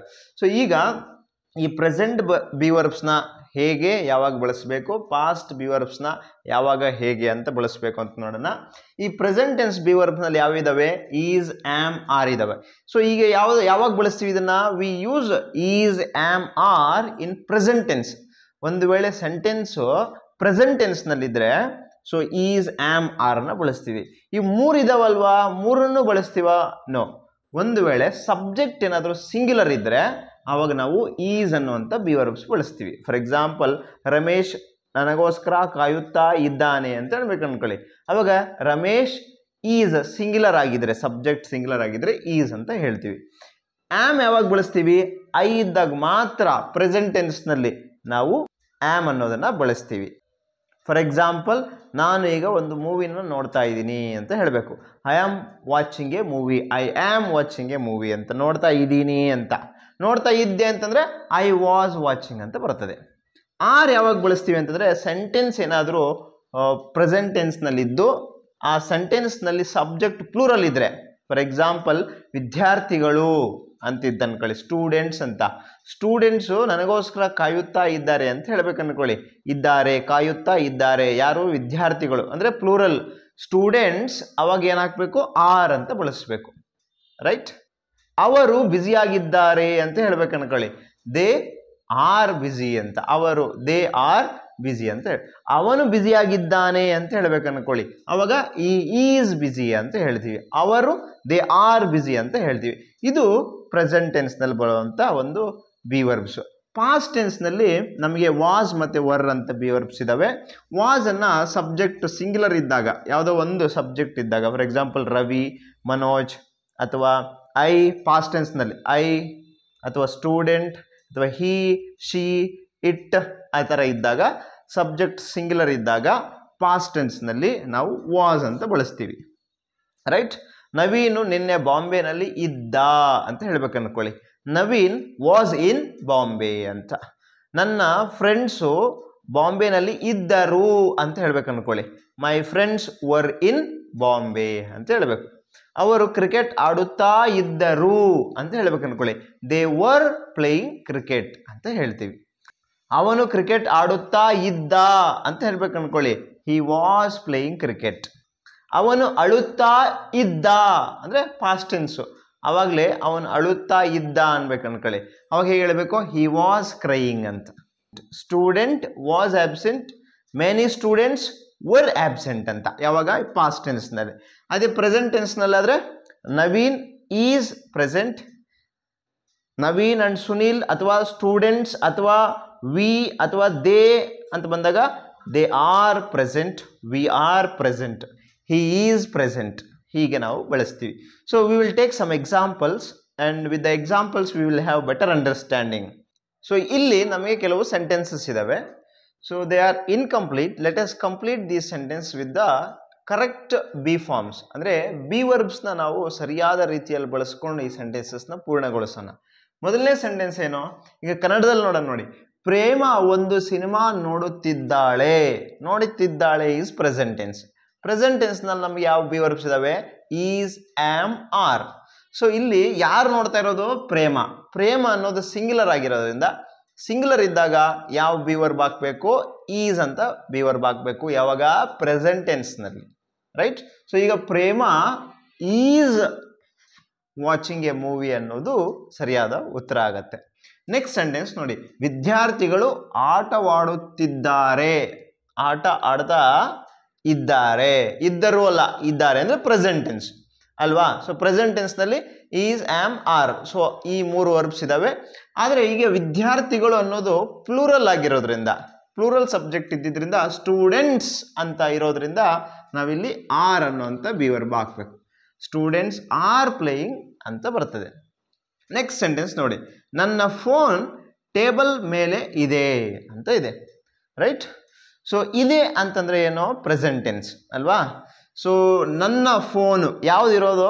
ನನ್ನ ಫೋನ್. ನನ್ನ ಬುಕ್ಸ್ ಅಂತಿದ್ದರೆ ಬೇರೆ. ನನ್ನ ಫೋನ್ ಅಂತ ಇರೋದ್ರಿಂದ ಅದು singular subject. Singular subject present tense ಏನು ಬರ್ತದೆ? Is. My phone is on the table ಅಂತ ಬರುತ್ತೆ. ನೆಕ್ಸ್ಟ್ ಸೆಂಟೆನ್ಸ್ ನೋಡಿ. ನಿನ್ನೆ ಹಲವಾರು ಕಾರ್ಯಕ್ರಮಗಳು ಇದ್ದವು. ನಿನ್ನೆ ಹಲವಾರು ಕಾರ್ಯಕ್ರಮಗಳು ಇದ್ದವು. ಇವತ್ತಲ್ಲ, ನಿನ್ನೆ. ಮತ್ತೆ ಇದ್ದವು ಅಂತಂದರೆ ಏನು? ಪಾಸ್ಟ್ ಟೆನ್ಸ್ ಅಲ್ವಾ? ಪಾಸ್ಟ್ ಟೆನ್ಸ್ನಲ್ಲಿ ನಮಗೆ ಯಾವ ವರ್ಬ್ಸ್ ಇದ್ದಾವೆ? ವಾಸ್ ಮತ್ತು ವರ್ ಅನ್ನೋ ಅಂತ ಒಂದು 2 ಬಿ ವರ್ಬ್ಸ್ ಇದ್ದಾವೆ. ಸೊ ವಾಸ್ ಹಾಕ್ಬೇಕಾ, ವರ್ ಹಾಕ್ಬೇಕಾ? ನಿನ್ನೆ ಹಲವಾರು ಕಾರ್ಯಕ್ರಮಗಳು. ಹಲವಾರು ಕಾರ್ಯಕ್ರಮಗಳು ಅನ್ನೋದು ಈಗ ನಮಗೆ ಪ್ಲೂರಲ್. ಸೊ ಪ್ಲೂರಲ್ ಇದ್ದಾಗ ನಾವು ಯಾವ್ದು ಹಾಕಬೇಕು? ವರ್ ಹಾಕಬೇಕು, ರೈಟ್? ಸೊ ದೇರ್ ವರ್ ಅಥವಾ ದೇರ್ ವರ್ ಮೆನಿ ಪ್ರೋಗ್ರಾಮ್ಸ್. ನಿನ್ನೆ ಒಂದು ಇಂಪಾರ್ಟೆಂಟ್ ಮೀಟಿಂಗ್ ಇತ್ತು ಅಂತ ಹೇಳ್ಬೇಕು ಅನ್ಕೊಳ್ಳಿ. ಇದೇ ಅಲ್ಲ, ಇತ್ತು ಅಂತ. ನಿನ್ನೆ ಒಂದು ಇಂಪಾರ್ಟೆಂಟ್ ಮೀಟಿಂಗ್ ಇತ್ತು ಅಂತಿದ್ದಿದ್ರೆ ಇಂಪಾರ್ಟೆಂಟ್ ಮೀಟಿಂಗ್ ಅಂದರೆ ಸಿಂಗ್ಯುಲರ್ ಅಲ್ವಾ? ಅವಾಗ ವಾಸ್ ಆಗ್ತಾ ಇತ್ತು. There was an important meeting yesterday ಅಂತ ಬರ್ತಾ ಇತ್ತು, ರೈಟ್? ಸೊ ಹೀಗೆ. ಈಗ ಇನ್ನೊಂದು ಥರದ ಸೆಂಟೆನ್ಸ್ ತಗೊಂಡು ಅದನ್ನು ನಾವು ಪ್ರಾಕ್ಟೀಸ್ ಮಾಡೋಣ. ಸೊ ಇಲ್ಲಿ ಕೆಲವೊಂದು ಸೆಂಟೆನ್ಸಸ್ ಇದ್ದಾವೆ. They are incomplete. Let us complete these sentences with the correct be verb given in the bracket, right? Okay, first sentence ನೋಡಿ. Sundari dash in the library ಅಂತ ಇದೆ, ರೈಟ್? ಸೊ ಇಲ್ಲಿ 2 ಆಪ್ಷನ್ಸ್ ಇದ್ದಾವೆ. Is in the library, are in the library. So 2 be verb ಇದ್ದಾವೆ, is ಮತ್ತು are. Is ಯಾವಾಗ ಬಳಸ್ತೀವಿ? Subject singular ಇದ್ದಾಗ. ಆರ್ ಯಾವಾಗ ಬಳಸ್ತೀವಿ? ಪ್ಲೂರಲ್ ಇದ್ದಾಗ. ಇಲ್ಲಿ ಕೊಟ್ಟಿರೋಂಥ ಸಬ್ಜೆಕ್ಟ್ ಯಾವುದು? ಸಿಂಗ್ಯುಲರ್. ಸುಂದರಿ ಅನ್ನೋದು ಸಿಂಗ್ಯುಲರ್ ಅಲ್ವಾ? ಸೊ ಇದು is. Sundari is in the library ಅಂತ. ನೆಕ್ಸ್ಟ್ ಸೆಂಟೆನ್ಸ್ ನೋಡಿ. ರಾಣಿ ಡ್ಯಾಶ್ ಪ್ರಾಕ್ಟೀಸಿಂಗ್ ಮ್ಯಾಥ್ಸ್ ಅಂತ ಇದೆ.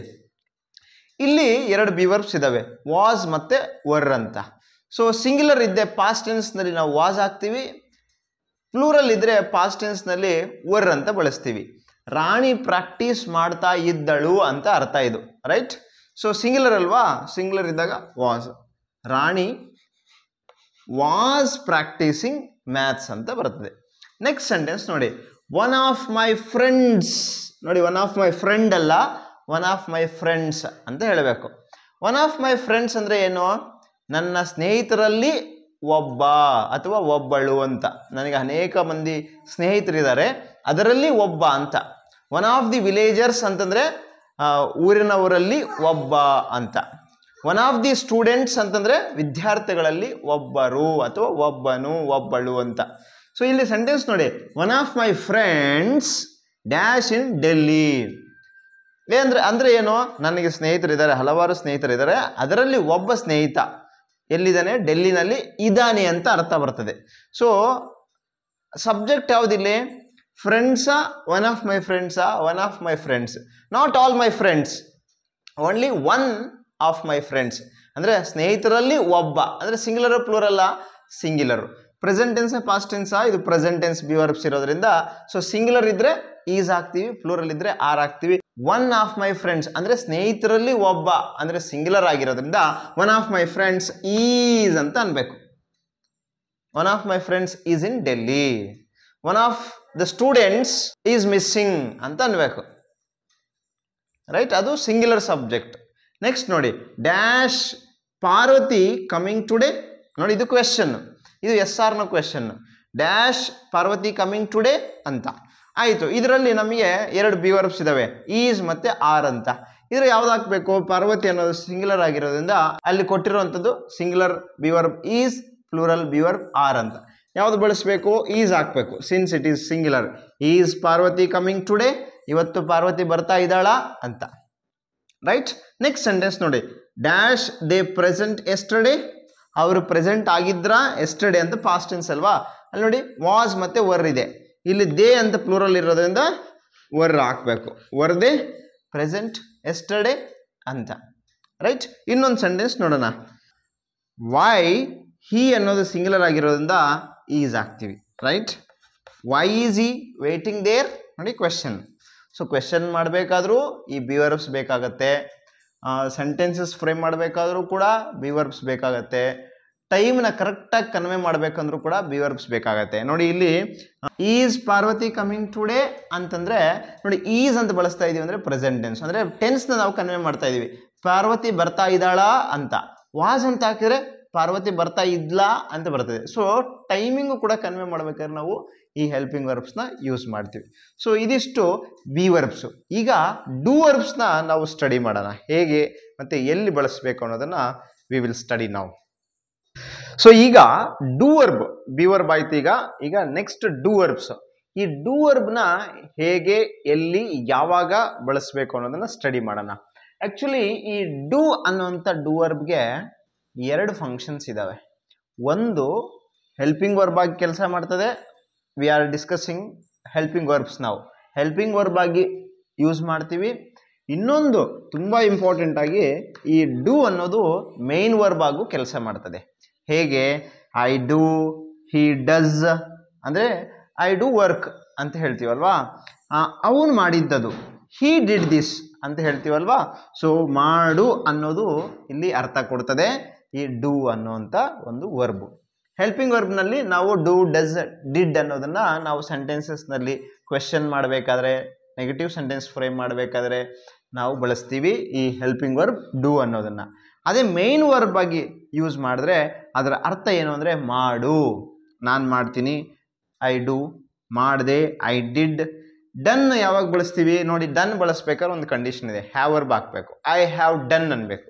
For example, I right, I wrote, I have written, I do, I did, I have done. ಅದೇ I ಇರೋದ್ರಿಂದ ನಾನು ಐ ಡೂ ಅಂದೆ. ಒಂದು ವೇಳೆ ಶಿ ಇದ್ರೆ ಶಿ ಡಸ್ ಆಲ್ ದೀಸ್, ಇದನ್ನೆಲ್ಲ ಅವಳೇ ಮಾಡೋದು, ಶಿ ಡಸ್ ಆಲ್ ದೀಸ್, ಅವಳೆಲ್ಲವನ್ನೂ ಮಾಡ್ತಾಳೆ, she does everything, she does, she did, she has done, right? ಅವರು ಅಂತ ನೋಡೋಣ, they do, they did, they have done. Manoj does, Manoj ಮಾಡೋದು ಇದನ್ನೆಲ್ಲ, ಮನೋಜ್ ಡಸ್ ಆಲ್ ದಿಸ್. ಈಗ ಡೆಕೋರೇಷನ್ನು, ಅಡಿಗೆ, ಇದನ್ನೆಲ್ಲ ಮನೋಜ್ ಮಾಡೋದು, ಮನೋಜ್ ಡಸ್ ದಿಸ್. ಪ್ರತಿದಿನ ಅವನೇ ಮಾಡೋದು ಇದು, ಮನೋಜ್ ಡಸ್ ದಿಸ್. ಮನೋಜ್ ಮಾಡ್ದ, ಮನೋಜ್ ಡಿಡ್ ಇಟ್, ಮಾಡಿದ್ದಾನೆ, Manoj has done this, right? So ಹೀಗೆ ಮೈನ್ ವರ್ಬ್ ಆಗಿ ಬಳಸಬೇಕಾದ್ರೆ ಈ ಥರ ಬಳಸ್ತೀವಿ. ಆದರೆ ನಾವು ಇವಾಗ ಡಿಸ್ಕಸ್ ಮಾಡ್ತಾ ಇರೋದು ಹೆಲ್ಪಿಂಗ್ ವರ್ಬ್, ಡೂ ಅನ್ನೋವಂಥ ಒಂದು ಹೆಲ್ಪಿಂಗ್ ವರ್ಬ್ನ ಡಿಸ್ಕಸ್ ಮಾಡ್ತಾ ಇದ್ದೀವಿ. ಸೊ ಈಗ ಈ ಡೂ ವರ್ಬ್ಸ್ನ ಎಲ್ಲಿ, ಯಾವಾಗ, ಹೇಗೆ ಬಳಸ್ತೀವಿ ಅನ್ನೋದನ್ನ ನೋಡೋಣ. ಸೊ ನಮಗೆ ಈ ಪ್ರೆಸೆಂಟ್ ಟೆನ್ಸ್ನಲ್ಲಿ ಡೂ ಮತ್ತು ಡಸ್ ಅಂತ ಎರಡು ಡೂ ವರ್ಬ್ಸ್ ಇದ್ದಾವೆ, ಡೂ ಮತ್ತು ಡಸ್. ಈ ಡೂ ಮತ್ತು ಡಸ್ ಎರಡು ಯಾಕಿದಾವೆ ಅಂತಂದರೆ, ಸಬ್ಜೆಕ್ಟ್ ಏನಾದರೂ ಸಿಂಗ್ಯುಲರ್ ಇದ್ದರೆ ಡಸ್ ಅಂತ ಬಳಸ್ತೀವಿ, ಆಯಿತಾ? ಸಬ್ಜೆಕ್ಟ್ ಶಿ ಇದ್ರೆ ಡಸ್, ರವಿ ಇದ್ರೆ ಡಸ್, ಇಟ್ ಇದ್ರೆ ಡಸ್, ಸ್ಟೂಡೆಂಟ್ ಇದ್ರೆ ಡಸ್. ಅದೇ ಪ್ಲೂರಲ್ ಇದ್ರೆ ಅನ್ಕೊಳ್ಳಿ, ದೇ ಇದ್ರೆ ಡೂ, ವಿ ಇದ್ರೆ ಡೂ, ಐ ಇದ್ರೂ ಕೂಡ ಡೂನೇ. ಪ್ರೆಸೆಂಟ್ ಟೆನ್ಸ್ ನಲ್ಲಿ ಐ ಯಾವಾಗಲೂ ಕೂಡ ಪ್ಲೂರಲ್ ಅಂತಾನೆ ನಾವು ನೋಡಬೇಕು. They do, we do, she does ಯಾವಾಗ ಪ್ರೆಸೆಂಟ್ ಟೆನ್ಸ್ ನಲ್ಲಿ. ಸೊ ಈ ಪ್ರೆಸೆಂಟ್ ಟೆನ್ಸ್ ನಲ್ಲಿ ಡೂ ಮತ್ತೆ ಡಸ್ ಇದೆ. ಪಾಸ್ಟ್ ಟೆನ್ಸ್ ನಲ್ಲಿ ಡಿಡ್ ಅಷ್ಟೇ. ಸಿಂಗ್ಯುಲರ್ ಇದ್ರು ಪ್ಲೂರಲ್ ಇದ್ರು ಯಾವುದೇ ಇದ್ರು ಕೂಡ ಡಿಡ್ಡೆ. Ravi did, I did, we did, she did, it did ಅಷ್ಟೇ, ಡಿಡ್ ಅಂತ ನಾವು ಬಳಸ್ತೀವಿ. ಸೊ ಈಗ we will take some examples and with the examples we will learn how to use do verbs. So ಈ ಡೂ ವರ್ಬ್ಸ್ನ ನಾವು ಏನಕ್ಕೆ ಬಳಸ್ತೀವಿ ಅಂತಂದ್ರೆ, ಈ ಡೂ ವರ್ಬ್ಸ್ನ ತುಂಬಾ ಇಂಪಾರ್ಟೆಂಟ್ ಆಗಿ ಎರಡು ಕಡೆ ನಾವು ಬಳಸ್ತೀವಿ. ಒಂದು, ಕ್ವೆಶ್ಚನಿಂಗ್ ಮಾಡಬೇಕಾದ್ರೆ ಈ ಡೂ ವರ್ಬ್ಸ್ ನಮಗೆ ಬೇಕಾಗ್ತದೆ. ಇನ್ನೊಂದು, ನೆಗೆಟಿವ್ ಸೆಂಟೆನ್ಸ್ ಮಾಡಬೇಕಾದ್ರೆ ಈ ಡೂ ವರ್ಬ್ಸ್ ನಮಗೆ ಬೇಕಾಗ್ತವೆ. ಸೊ ಈಗ we will take some examples and with the examples let us have better understanding. So here we have some examples. With these examples let us have better understanding of these do forms. So they are incomplete sentences. We need to complete the sentences using the correct do forms given in bracket, right? First sentence ನೋಡಿ, ಸುವಿ dash not eat chocolates ಅಂತ ಇದೆ. ಇಲ್ಲಿ do ಆಗಬೇಕಾ does ಆಗಬೇಕಾ ಅಂತ. So ಇಲ್ಲಿ ನೋಡಿ, ಸುವಿ ಅನ್ನೋದು ಸಿಂಗ್ಯುಲರ್ ಆಗಿರೋದ್ರಿಂದ ಅಲ್ಲಿ ನಾವು ಡಸ್ ಅಂತ ಒಂದು ಡೂ ವರ್ಬ್ ಹಾಕಬೇಕು. ಪ್ಲೂರಲ್ ಇದ್ದಿದ್ರೆ ಡೂ, ಸಿಂಗ್ಯುಲರ್ ಆದರೆ ಡಸ್. ಸೊ ಇಲ್ಲಿ ಯಾವ್ದು ಆನ್ಸರ್ ಬರ್ತದೆ? ಸುವಿ ಡಸ್ ನಾಟ್ ಅಂತ ಬರ್ತದೆ. ಸುವಿ ಡಸ್ ನಾಟ್ ಈಟ್ ಚಾಕ್ಲೇಟ್ಸ್ ಅಂತ ಕರೆಕ್ಟಾಗಿ ಬಳಸ್ಬೇಕು. ನೆಕ್ಸ್ಟ್ ಸೆಂಟೆನ್ಸ್ ನೋಡಿ, they dash not have TV ಅಂತ. ದೇ ಡು ನಾಟ್ ಹ್ಯಾವ್ ಟಿವಿನ, ದೇ ಡಸ್ ನಾಟ್ ಹ್ಯಾವ್ ಟಿವಿನ. ಇದು ದೇ ಅನ್ನೋದು ಪ್ಲೂರಲ್ ಆಗಿರೋದ್ರಿಂದ ಡೂ ಅಂತ ನಾವು ಡೂ ವರ್ಬ್ನ ಹಾಕಬೇಕು. They do not have TV. They does not ಅನ್ನಬಾರ್ದು, they do not. She does not, she do not ಅನ್ನಬಾರ್ದು, ಶಿ ಡಸ್ ನಾಟ್ ಅಂತ ಹೇಳಬೇಕು, ರೈಟ್? ಐ ಡು ನಾಟ್ ಅನ್ಬೇಕು, ಐ ಡಸ್ ನಾಟ್ ಅನ್ಬಾರ್ದು. ನೆಕ್ಸ್ಟ್ ಸೆಂಟೆನ್ಸ್ ನೋಡಿ, why dash he go to Delhi every day. ಅವನು ಯಾವಾಗಲೂ ಡೆಲ್ಲಿಗೆ, ಅಂದರೆ ಪ್ರತಿದಿನ ಯಾಕೆ ಡೆಲ್ಲಿಗೆ ಹೋಗ್ತಾನೆ? Why dash he go to Delhi every day ಅಂತ. ಇಲ್ಲಿ ಡೂನ ಡಸ್ಸಾ? ಹಿ ಅನ್ನೋದು ಸಿಂಗ್ಯುಲರ್ ಆಗಿರೋದ್ರಿಂದ ನಾವು ಡಸ್ ಅಂತ ಬಳಸಬೇಕು. Why does he go to Delhi every day? ಯಾಕೆ ಹೋಗ್ತಾನೆ ಡೆಲ್ಲಿಗೆ ದಿನ ಅಂತ ಪ್ರಶ್ನೆ ಮಾಡ್ತಾ ಇರೋದು. ಸೊ ಪ್ರಶ್ನೆ ಮಾಡಬೇಕಾದ್ರೂ ನಮಗೆ ಈ ಡೂ ವರ್ಬ್ಸ್ ಬೇಕಾಗ್ತದೆ. ನಮಗೆ ನೆಗೆಟಿವ್ ಸೆಂಟೆನ್ಸ್ ನೋಡಿ, ನೆಗೆಟಿವ್ ಸೆಂಟೆನ್ಸ್ ಫ್ರೇಮ್ ಮಾಡಬೇಕಾದ್ರೂ ಕೂಡ ಈ ಡೂ ವರ್ಬ್ಸ್ ಬರ್ತವೆ, right? So very important to have the understanding of this do verbs. Next sentence ನೋಡಿ, ಇದು yes or no question. Dash they practice yoga. ಅವರು ಯೋಗ ಪ್ರಾಕ್ಟೀಸ್ ಮಾಡ್ತಾರಾ ಅಂತ ನೋಡಿ, ರೈಟ್? ಇಲ್ಲಿ ದೇ ಅನ್ನೋದು ಪ್ಲೂರಲ್ ಸಬ್ಜೆಕ್ಟ್, ಅವಾಗ ಏನು ಮಾಡಬೇಕು? ಡೂ ಅಂತ ಹಾಕಬೇಕು. Do they practice yoga? ಅವರು ಯೋಗ ಪ್ರಾಕ್ಟೀಸ್ ಮಾಡ್ತಾರಾ ಅಂತ, ರೈಟ್? ಅದೇ ಪಾಸ್ಟ್ ಟೆನ್ಸ್ನಲ್ಲಿ ಇದ್ದಿದ್ರೆ ಡಿಡ್ ಆಗೋದು ಅಷ್ಟೇ, ರೈಟ್? ಅದೇ ಪ್ರೆಸೆಂಟ್ ಟೆನ್ಸ್ನಲ್ಲಿ ಅವಳು ಪ್ರಾಕ್ಟೀಸ್ ಮಾಡ್ತಾಳ ಅಂತಿದ್ರೆ ಡಸ್ ಶಿ ಪ್ರಾಕ್ಟೀಸ್ ಯೋಗ ಅಂತ ಬರೋದು. ನೆಕ್ಸ್ಟ್ ನೋಡಿ, why dash this hall have 2 doors. ಯಾಕೆ ಈ ಹಾಲು 2 ಡೋರ್ಗಳನ್ನು ಹೊಂದಿದೆ ಅಂತ. Why this hall not doors, subject ಇಲ್ಲಿ ಡೋರ್ಸ್ ಅಲ್ಲ, this hall. Why subject, this hall ಅನ್ನೋದು ಸಿಂಗ್ಯುಲರ್ ಆಗಿರೋದ್ರಿಂದ why does this hall have 2 doors. So ಹೀಗೆ ನಾವು ಡೂ ವರ್ಬ್ಸ್ನ ಬಳಸಬೇಕಾಗ್ತದೆ. ಸೊ ಈಗ ಬಿ ವರ್ಬ್ ಆಯಿತು, ಡೂ ವರ್ಬ್ ಆಯಿತು. ನೆಕ್ಸ್ಟ್ ಇಂಪಾರ್ಟೆಂಟ್ ಆಗಿರುವಂಥ ಹೆಲ್ಪಿಂಗ್ ವರ್ಬ್ಸ್ ಯಾವುದು ಅಂದರೆ ಹ್ಯಾವ್ ವರ್ಬ್. ಸೊ ಈ ಹ್ಯಾವ್ ವರ್ಬ್ನಲ್ಲಿ ನಮಗೆ ಪ್ರೆಸೆಂಟ್ ಟೆನ್ಸ್ನಲ್ಲಿ ಹ್ಯಾಸ್ ಮತ್ತು ಹ್ಯಾವ್ ಅನ್ನೋವಂಥ 2 ಹ್ಯಾವ್ ವರ್ಬ್ಸ್ ಇದ್ದಾವೆ. ಹ್ಯಾಸ್, ಹ್ಯಾವ್ ಯಾವಾಗ ಪ್ರೆಸೆಂಟ್ ಟೆನ್ಸ್ನಲ್ಲಿ ಬಳಸ್ತೀವಿ. ಪಾಸ್ಟ್ ಟೆನ್ಸ್ನಲ್ಲಿ ನಮಗೆ ಹ್ಯಾಡ್ ಅನ್ನುವಂಥ ಹ್ಯಾವ್ ವರ್ಬ್ ಇದೆ, ರೈಟ್?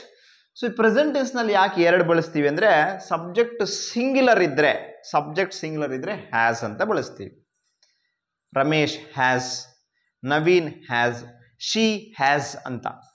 ಅದೇ ಪ್ಲೂರಲ್ ಇದ್ದರೆ ವಿ ಹ್ಯಾವ್, ನಾವು, ವಿ ಹ್ಯಾವ್, ನಾವು, ವಿ ಹ್ಯಾವ್.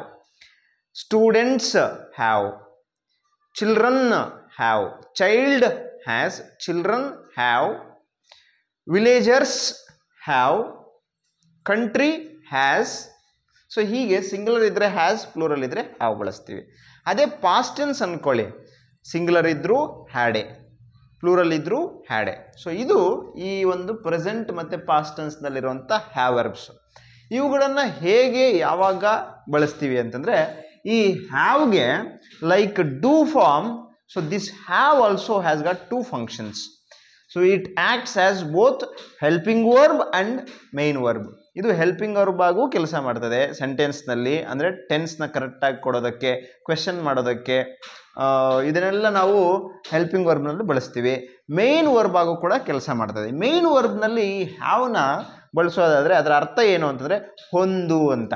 ಹೊಂದೋದಂದರೆ ನಾನು ಒಂದು ಕಾರನ್ನು ಹೊಂದಿದ್ದೇನೆ, ನಾನು 2 ಕಾರುಗಳನ್ನು ಹೊಂದಿದ್ದೇನೆ, ಅವನು 2 ಕಾರುಗಳನ್ನು ಹೊಂದಿದ್ದಾನೆ, ನಾನು ಒಂದು ಸಮಸ್ಯೆಯನ್ನು ಹೊಂದಿದ್ದೆ, ಈ ಥರ ಹೊಂದು ಅಂತೀವಲ್ವಾ, ಆ ಅರ್ಥ ಕೊಡ್ತದೆ ಮೇನ್ ವರ್ಬ್ ಆಗಿ ಕೆಲಸ ಮಾಡಬೇಕಾದ್ರೆ.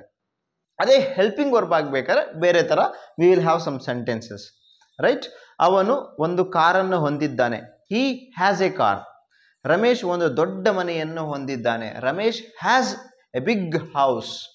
ನಾನು ನಿನ್ನೆ 10 ರೂಪಾಯಿ ಹೊಂದಿದ್ದೆ, ಪಾಸ್ಟ್ ಟೆನ್ಸು. ಪಾಸ್ಟ್ ಟೆನ್ಸ್ ಇದ್ದಾಗ had, I had 10 rupees, right. So ಹೀಗೆ ನಾವು ಮೇನ್ ವರ್ಬನ್ನು ಹೊಂದು ಅನ್ನುವಂಥ ಅರ್ಥ ಕೊಡುವಂಥ ಸೆಂಟೆನ್ಸ್ನಲ್ಲಿ ಬಳಸ್ತಾ ಇರ್ತೀವಿ. ಆದರೆ ಇಲ್ಲಿ ಈ ಹ್ಯಾವ್ನ ಹೆಲ್ಪಿಂಗ್ ವರ್ಬ್ ಆಗಿ ನಾವು ಬಳಸ್ತಾ ಇದ್ವಿ. ಸೊ ಈ ಹೆಲ್ಪಿಂಗ್ ವರ್ಬ್ ಆಗಿ ನಾವು ಹ್ಯಾವ್ ಬಳಸ್ತಾ ಇದ್ದೀವಿ ಅಂತಂದರೆ, ಸೆಂಟೆನ್ಸ್ನಲ್ಲಿ ನೋಡಿ, ಸೆಂಟೆನ್ಸ್ ಸ್ಟ್ರಕ್ಚರ್ ಸಬ್ಜೆಕ್ಟ್ ಇರ್ತದೆ, ಅಂದರೆ ಯಾರು ಕೆಲಸ ಮಾಡ್ತಾ ಇದ್ದಾರೆ ಅಂತ. ಸಬ್ಜೆಕ್ಟ್ ಆದಮೇಲೆ ಈ ಹ್ಯಾವ್ ವರ್ಬ್ ಇರ್ತದೆ. ಈ ಹ್ಯಾವ್ ವರ್ಬ್, ಹ್ಯಾವ್ ಅಂದರೆ ನಾವೇನರ್ಥ ಅರ್ಥ ಮಾಡ್ಕೋಬೇಕು, ಇದರಲ್ಲಿ ಹ್ಯಾಸ್ ಇರ್ಬೋದು, ಹ್ಯಾವ್ ಇರ್ಬೋದು, ಹ್ಯಾಡ್ ಇರ್ಬೋದು. ಹ್ಯಾವ್ ವರ್ಬ್ ಇರ್ತದೆ. ನೆಕ್ಸ್ಟ್ ವರ್ಬ್ 3 ಇರ್ತದೆ. ವರ್ಬ್ 3 ಅಂದರೆ present, past, past participle. Past ಪಾರ್ಟಿಸಿಪಲ್ನ ನಾವು V3 ಅಂತ ಹೇಳ್ತೀವಿ. For example write, wrote, written. Written ಅನ್ನೋದು ಇಲ್ಲಿ ನಾವು V3 ಆಗಿ ಬಳಸ್ತೀವಿ. ಸಬ್ಜೆಕ್ಟ್ ಇರ್ತದೆ, ಹ್ಯಾವ್ ವರ್ಬ್ ಇರ್ತದೆ, V3. ಹ್ಯಾವ್ ಅಂತಂದರೆ ನೆನಪಿಟ್ಕೊಳ್ಳಿ, ಬರೀ ಹ್ಯಾವ್ ಅಲ್ಲ, ಹ್ಯಾವ್ ಆಗಿರ್ಬೋದು, ಹ್ಯಾಸ್ ಆಗಿರ್ಬೋದು, ಹ್ಯಾಡ್ ಆಗಿರ್ಬೋದು. ಸೊ ಎಲ್ಲ ಫ್ಯಾಮಿಲಿ ನಾವು ಹ್ಯಾವ್ ಅಂತೀವಿ. Has, have, had is one family. ಇವೆಲ್ಲ ಸೇರಿ ಒಂದು ಫ್ಯಾಮಿಲಿ ಹ್ಯಾವ್ ಅಂತ. So subject, have verb, V3 form. For example Priya has written, ನೋಡಿ V3 ಫಾರ್ಮ್ ಹಾಕ್ಬೇಕಲ್ಲಿ. Priya has written a novel ಅಂತ, ರೈಟ್. ಅವರು ಅವರ ಕೆಲಸವನ್ನು ಮುಗಿಸಿದ್ದಾರೆ, they have completed their work. V3 form ಬಳಸಬೇಕು, ಹ್ಯಾವ್ ಬಳಸಬೇಕು. ಐ ಹ್ಯಾವ್ ಡನ್ PhD, ನಾನು PhD ಮಾಡಿದ್ದೇನೆ. ನನ್ನ ಸ್ನೇಹಿತ ಹಲವಾರು ಸಿನಿಮಾಗಳನ್ನು ಮಾಡಿದ್ದಾನೆ. ಮೈ ಫ್ರೆಂಡ್ ಹ್ಯಾಸ್ ಡನ್ ಅಥವಾ ಹ್ಯಾಸ್ ಮೇಡ್, ನೋಡಿ ಹ್ಯಾಸ್ ಬರ್ತಾ ಇದೆ, ಮೇಡ್ ಅಥವಾ ಡನ್ ಅಂತ V3 ಫಾರ್ಮ್ ಬರ್ತಾ ಇದೆ. ಸೊ ಹ್ಯಾವ್ ಇರಬೇಕು, V3 ಫಾರ್ಮ್ ಇರಬೇಕು, ರೈಟ್. ಸೊ ಈಗ ಕೆಲವೊಂದು ಸೆಂಟೆನ್ಸಸ್ ತಗೊಳ್ಳೋಣ. With the help of these sentences V will have better understanding of have verb. So ಈಗ ಕೆಲವೊಂದು ಸೆಂಟೆನ್ಸಸ್ ಇದ್ದಾವೆ. ಸೊ ಆ ಸೆಂಟೆನ್ಸಸ್ನ ನಾವು ಕಂಪ್ಲೀಟ್ ಮಾಡೋಣ. So let us fill in the blanks with correct form of the have verbs. Have ವರ್ಬ್ಸ್ನ, suitable have ವರ್ಬ್ಸ್ನ use ಮಾಡಿಕೊಂಡು ಸೆಂಟೆನ್ಸ್ನ ಕಂಪ್ಲೀಟ್ ಮಾಡೋಣ. ಫಸ್ಟ್ ಸೆಂಟೆನ್ಸ್ ನೋಡಿ, my mother dash gone to Kolar. ಇಲ್ಲಿ ಸಬ್ಜೆಕ್ಟ್ ಯಾವುದು? ಮೈ ಮದರ್ ಅಂತ. ಸೊ ನಮಗೆ ಕೊಟ್ಟಿರೋಂಥ ಆಪ್ಷನ್ ಏನು? ಹ್ಯಾಸ್ ಮತ್ತು ಹ್ಯಾವ್. ಸೊ ಸಬ್ಜೆಕ್ಟು ಸಿಂಗ್ಯುಲರ್ ಇದ್ದಾಗ, ಮೈ ಮದರ್ ಅನ್ನೋದು ಸಿಂಗ್ಯುಲರ್ ಇದ್ದಾಗ ನಾವು ಯಾವ್ದು ಬಳಸ್ತೀವಿ? ಹ್ಯಾಸ್ ಅನ್ನೋದನ್ನು ಬಳಸ್ತೀವಿ. ಇವಾಗ ಆನ್ಸರ್ ಏನು? My mother has gone to Kolar, right. ಅದೇ ಮೈ ಪೇರೆಂಟ್ಸ್ ಅಂತಿದ್ದರೆ my parents have gone to Kolar ಅಂತ ಬರ್ತದೆ, ರೈಟ್. ನೆಕ್ಸ್ಟ್ ನೋಡಿ, ಅರ್ಥ ಏನು? ಕನ್ನಡದಲ್ಲಿ ಏನರ್ಥ? My mother has gone to Kolar ಅಂದರೆ ನನ್ನ ತಾಯಿ ಕೋಲಾರ್ಗೆ ಹೋಗಿದ್ದಾಳೆ ಅಂತ. ಹೋದಳು ಅಲ್ಲ, ಹೋಗಿದ್ದಾಳೆ ಅಂತ. ನನ್ನ ಪೇರೆಂಟ್ಸ್ ಹೋಗಿದ್ದಾರೆ ಅಂದರೆ my parents have gone to Kolar ಅಂತ. ನೆಕ್ಸ್ಟ್ ನೋಡಿ, Gagan dash paid the bill. ಇಲ್ಲಿ ಗಗನ್ ಅನ್ನೋದು ಸಿಂಗ್ಯುಲರು. ಸಿಂಗ್ಯುಲರ್ ಇದ್ದಾಗ ನಾವು ಹ್ಯಾಸ್ ಬಳಸ್ತೀವಿ. Gagan has paid the bill. Pay ಮಾಡಿದ್ದಾನೆ, ಪೇ ಮಾಡ್ದ ಅಲ್ಲ, ಪೇ ಮಾಡ್ತಾನೆ ಅಲ್ಲ, ಪೇ ಮಾಡಿದ್ದಾನೆ, right. So Gagan has paid the bill. Next sentence ನೋಡಿ, they dash sent a letter to the CM, right. So ಇಲ್ಲಿ ದೇ ಅನ್ನೋದು ಪ್ಲೂರಲ್ ಆಗಿರೋದ್ರಿಂದ ಹ್ಯಾವ್ ಅಂತ ನಾವು ಬಳಸಬೇಕು. They have sent a letter to the CM. CMಗೆ ಒಂದು ಪತ್ರ ಕಳಿಸಿದ್ದಾರೆ. ಕಳಿಸಿದರು ಅಲ್ಲ, ಕಳಿಸಿದರು ಅಂತಿದ್ರೆ ಬರೀ ಸೆಂಟ್ ಬರೋದು. ದೇ ಸೆಂಟ್ ಅಂದರೆ ಕಳಿಸಿದರು. ವೆಂಟ್ ಇದ್ರೆ my mother went to Kolar ಅಂದರೆ ಹೋದಳು. ಹ್ಯಾಸ್ ಗಾನ್ ಅಂದರೆ ಹೋಗಿದ್ದಾಳೆ ಅಂತ. ರೈಟ್. ದೇ ಹ್ಯಾವ್ ಸೆಂಟ್ ಅಂದರೆ ಕಳಿಸಿದ್ದಾರೆ. ದೇ ಸೆಂಟ್ ಬರೀ ಹ್ಯಾವ್ ಇಲ್ಲ, ಬರೀ ಸೆಂಟ್ ಅಂತಿದೆ. ಈಗ ನೋಡಿ, ಇದು ಹ್ಯಾವ್ ಇಲ್ಲ, ಬರೀ ಸೆಂಟ್ ಅಂತಿದೆ, ಕಳಿಸಿದರು. ಹ್ಯಾವ್ ಇದ್ರೆ ಇಲ್ಲಿ ಹ್ಯಾವರ್ ಬಿದೆ ಅಂತಂದರೆ ಏನರ್ಥ? ಕಳಿಸಿದ್ದಾರೆ. They have sent a letter to CM. Next ನೋಡಿ, why dash he gone to Mysore. ಇಲ್ಲಿ ನೋಡಿ ಸಬ್ಜೆಕ್ಟ್ ಯಾವುದು? ಹಿ. ಇಲ್ಲಿ ಏನು ಹಾಕಬೇಕು? Has. Why has he gone to Mysore ಅಂತ ಬರ್ತದೆ. ಲಾಸ್ಟ್ ಸೆಂಟೆನ್ಸ್ ನೋಡಿ, dash you seen Kotilingeshwara. You ಅನ್ನೋದು ನಮಗೆ ಇಲ್ಲಿ ಪ್ಲೂರಲ್ ಇದೆ. ಯು ಅಂತ ನೀನು ಅಂತಂದ್ರೂ ಅಷ್ಟೇ, ನೀವು ಅಂತಂದ್ರೂ ಕೂಡ ಅಷ್ಟೇ, ಅದು ಪ್ಲೂರಲ್ಲೇ. ಸೊ ಪ್ಲೂರಲ್ ಇದ್ದಾಗ ಯಾವ್ದು ಬಳಸ್ತೀವಿ? ಹ್ಯಾವ್ ಅಂತ ಬಳಸ್ತೀವಿ. ಈಗ ನೋಡಿ, ಹ್ಯಾವ್ ಯು ಸೀನ್ ಕೋಟಿಲಿಂಗೇಶ್ವರ. ನೀನು ಕೋಟಿಲಿಂಗೇಶ್ವರ ನೋಡಿದ್ದೀಯಾ ಅಂತ. ನೋಡ್ದ ಅಂದರೆ ಡಿಡ್ ಯು ಸಿ. ನೋಡಿದ್ದೀಯಾ? Have you seen. ಹೋದ? Did you go. ಹೋಗಿದ್ದೀಯಾ? Have you gone. Right. Ravi ಹೋದ, ರವಿ ವೆಂಟ್. ರವಿ ಹೋಗಿದ್ದಾನೆ, ರವಿ ಹ್ಯಾಸ್ ಗಾನ್. ಯಾವಾಗಲೂ ಹೋಗ್ತಾನೆ, ರವಿ ಗೋಸ್. ರೈಟ್. ಡಿಫ್ರೆನ್ಸ್. ಅದರಿಂದ ಡೂ, ಡಸ್, ಡನ್ ಅಂತ ಬಳಸ್ತೀವಿ. ಇಲ್ಲ ಅಂದಿದ್ರೆ ಬರೀ ಎರಡೇ ಬರೋದು. ಹೋಗಿದ್ದಾನೆ ಅಂತ ಬಳಸೋದ್ರಿಂದ ನಾವು ಹ್ಯಾಸ್ ಗಾನ್ ಅಂತ ಬಳಸ್ತೀವಿ. ಹೋಗಿದ್ದಾರೆ, ದೇ ಹ್ಯಾವ್ ಗಾನ್. ಹೋದರು, ದೇ ವೆಂಟ್. ಹೋಗ್ತಾರೆ ಪ್ರತಿ ವಾರ, ದೇ ಗೋ. ಸೊ ನೋಡಿದ್ರಲ್ಲ ಈಗ. So be forms, do forms, have ಫಾರ್ಮ್ಸ್ನ ನೀವು ವಿಡಿಯೋನಲ್ಲಿ ಕ್ಲಿಯರಾಗಿ ಅರ್ಥ ಮಾಡ್ಕೊಂಡಿದ್ದೀರಾ. ಸೊ ಈಗ ಇಲ್ಲಿ ಕೊಟ್ಟಿರೋಂಥ ಸೆಂಟೆನ್ಸಸ್ನ ಕಂಪ್ಲೀಟ್ ಮಾಡೋಣ by using the proper do forms, be forms and have forms. First sentence ನೋಡಿ, she dash not like to eat spicy food ಅಂತ. ಸೊ ಶಿ ಅನ್ನೋದು ಸಿಂಗ್ಯುಲರ್ ಆಗಿರೋದ್ರಿಂದ ಡೂ ಫಾರ್ಮ್ಸ್ನಲ್ಲಿ ಯಾವ್ಯಾವಿದೆ? ಡೂ ಇದೆ, ಡಸ್ ಇದೆ, ಡಿಡ್ ಇದೆ. ಇದು ಡೂ ಹಾಕ್ತೀರಾ, ಡಸ್ ಹಾಕ್ತೀರಾ? ಸಿಂಗ್ಯುಲರ್ ಆಗಿರೋದ್ರಿಂದ ಡಸ್ ಹಾಕ್ತೀವಿ. She does not like to eat spicy food ಅಂತ ನಾವು ಬಳಸ್ತೀವಿ.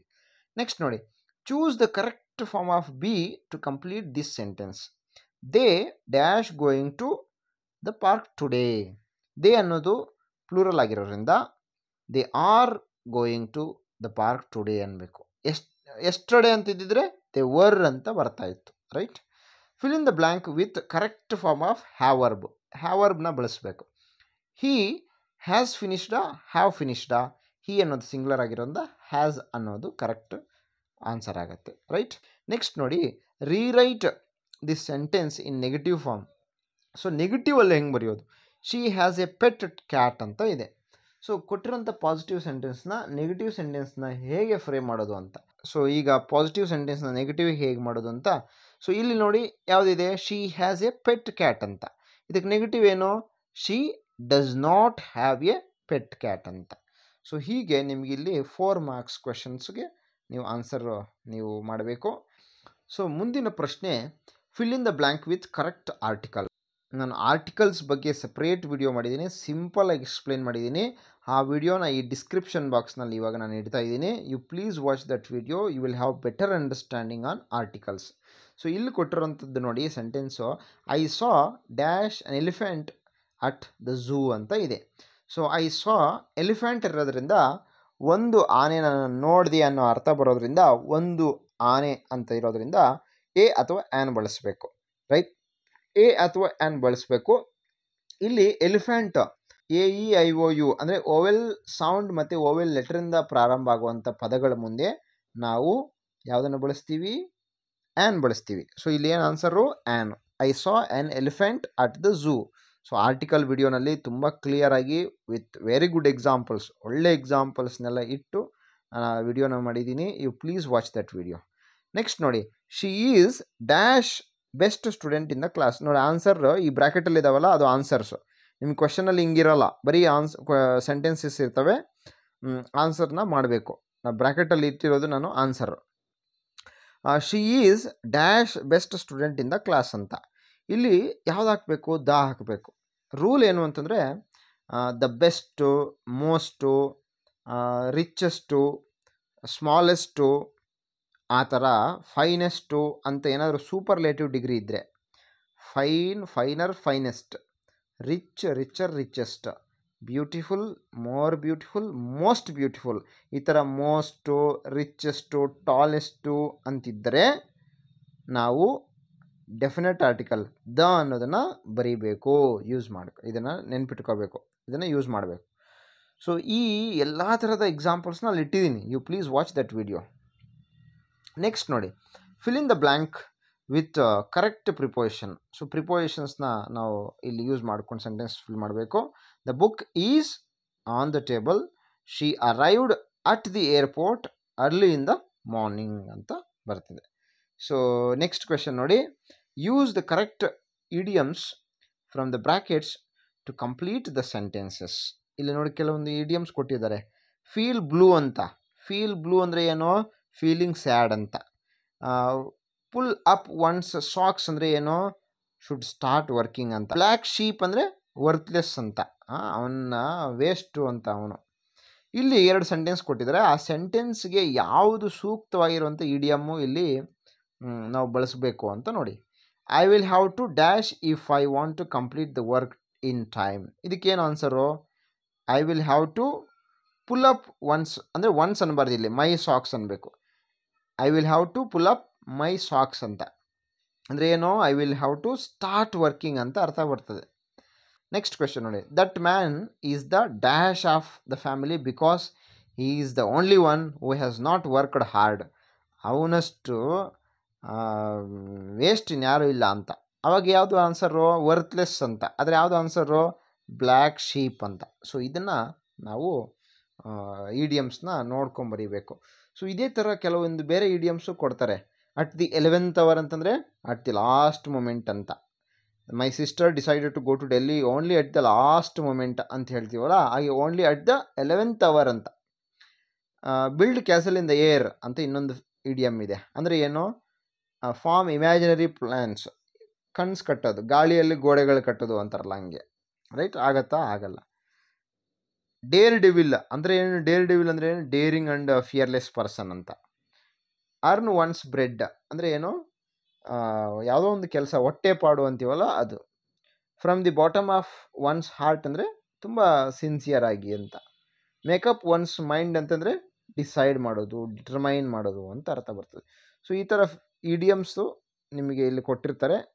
ನಾವು ಇಲ್ಲಿ ನೋಡಿ ಈ ಥರ ಸೆಂಟೆನ್ಸ್ನ ಫಿಲ್ ಮಾಡಬೇಕು using the appropriate idioms. Next ನೋಡಿ, fill in the blanks with the sentences with suitable phrases chosen from the brackets. So ಇಲ್ಲಿ ಬ್ರ್ಯಾಕೆಟಲ್ಲಿ ಒಂದು ಫ್ರೇಸಸ್ ಕೊಟ್ಟಿರ್ತಾರೆ, ಸೂಟಬಲ್ ಆಗಿರೋಂಥ ನಾವು ಇಲ್ಲಿ ಬಳಸಬೇಕು. He has dash a wonderful idea for the new year party. He has come by he has come up with. He has come up with ಅನ್ನೋದು correct ಆಗುತ್ತೆ. He has come up with a wonderful idea for the new year party ಅಂತ. Next ನೋಡಿ, the doctor advised him to dash on salt. Cut ಡೌನಾ, cut ಅಪ್ಪ, cut ಆಫಾ? So ಇಲ್ಲಿ cut down ಅಂತ. The doctor advised him to cut down on salt ಅಂದರೆ salt ಕಡಿಮೆ ತಿನ್ನಬೇಕು, ಕಡಿಮೆ ಬಳಸಬೇಕು ಅಂತ. The doctor advised him to cut down on salt ಅಂತ. ರೈಟ್? ನೆಕ್ಸ್ಟ್ ನೋಡಿ, frame suitable question to get the underlined part as answer. ಇಲ್ಲಿ ಒಂದು ಸೆಂಟೆನ್ಸ್ ಕೊಟ್ಟಿರ್ತಾರೆ. ಆ ಸೆಂಟೆನ್ಸ್ನಲ್ಲಿ ಒಂದು ವರ್ಡ್ನ ಅಥವಾ ಒಂದು ಪಾರ್ಟ್ನ ಅಂಡರ್ಲೈನ್ ಮಾಡಿರ್ತಾರೆ. ಆ ಅಂಡರ್ಲೈನ್ಡ್ ಪಾರ್ಟ್ನ ಆನ್ಸರ್ ಆಗಿ ಪಡ್ಕೊಳ್ಳೋದಕ್ಕೆ we should frame a question. So ಈ ಥರ ಒಂದು ಸೆಂಟೆನ್ಸ್ ಕೊಟ್ಟು ಅದರಲ್ಲಿ ಅಂಡರ್ಲೈನ್ ಮಾಡಿದ್ದಾಗ ಅದನ್ನು ಕ್ವೆಶನ್ ಫ್ರೇಮ್ ಮಾಡೋದು ಹೇಗೆ ಅಂತ ಈಗ ನಾವು ಕಲ್ತ್ಕೊಳ್ಳೋಣ. ಒಂದು ವಿಡಿಯೋ ಇದೆ ನೋಡಿ. Okay, let us look at the first sentence. Prabhu went to KGF. So ಈ ಒಂದು ಸೆಂಟೆನ್ಸ್ನಲ್ಲಿ ಅಂಡರ್ಲೈನ್ಡ್ ವರ್ಡ್ ಯಾವುದು?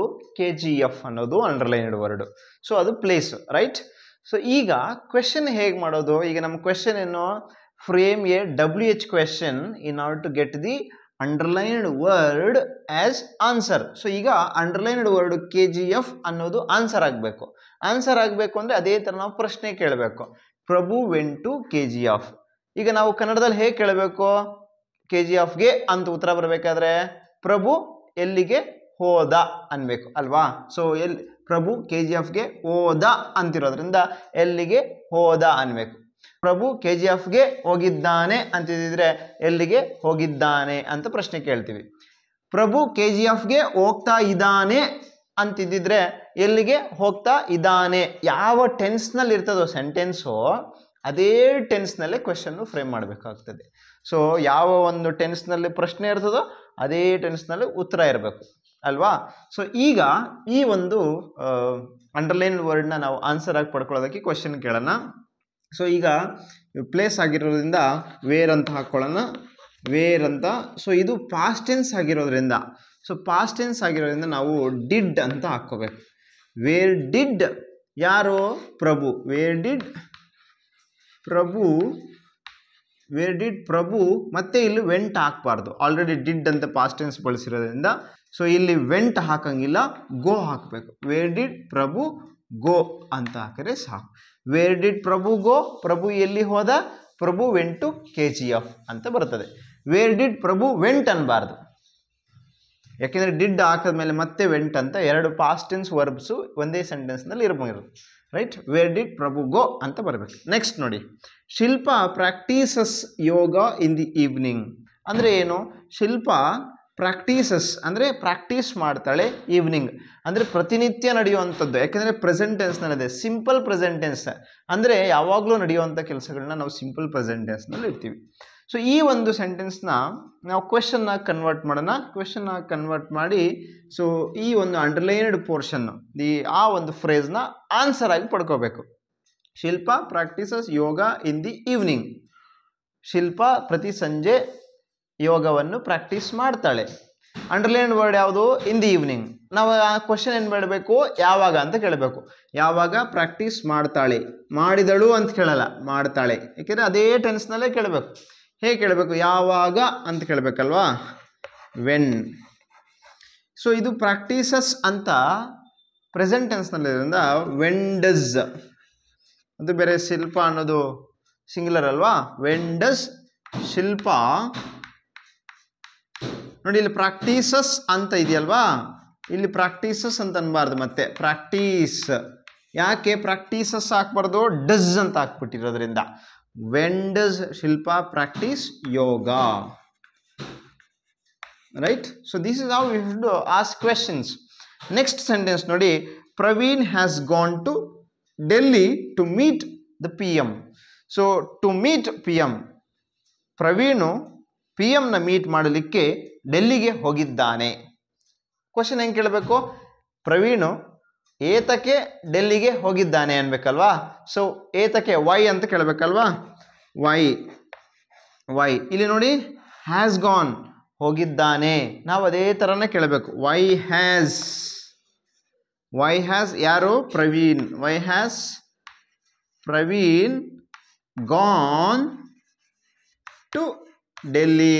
ಪ್ರವೀಣ್ ಏತಕ್ಕೆ ಡೆಲ್ಲಿಗೆ ಹೋಗಿದ್ದಾನೆ? Why has Praveen gone to Delhi?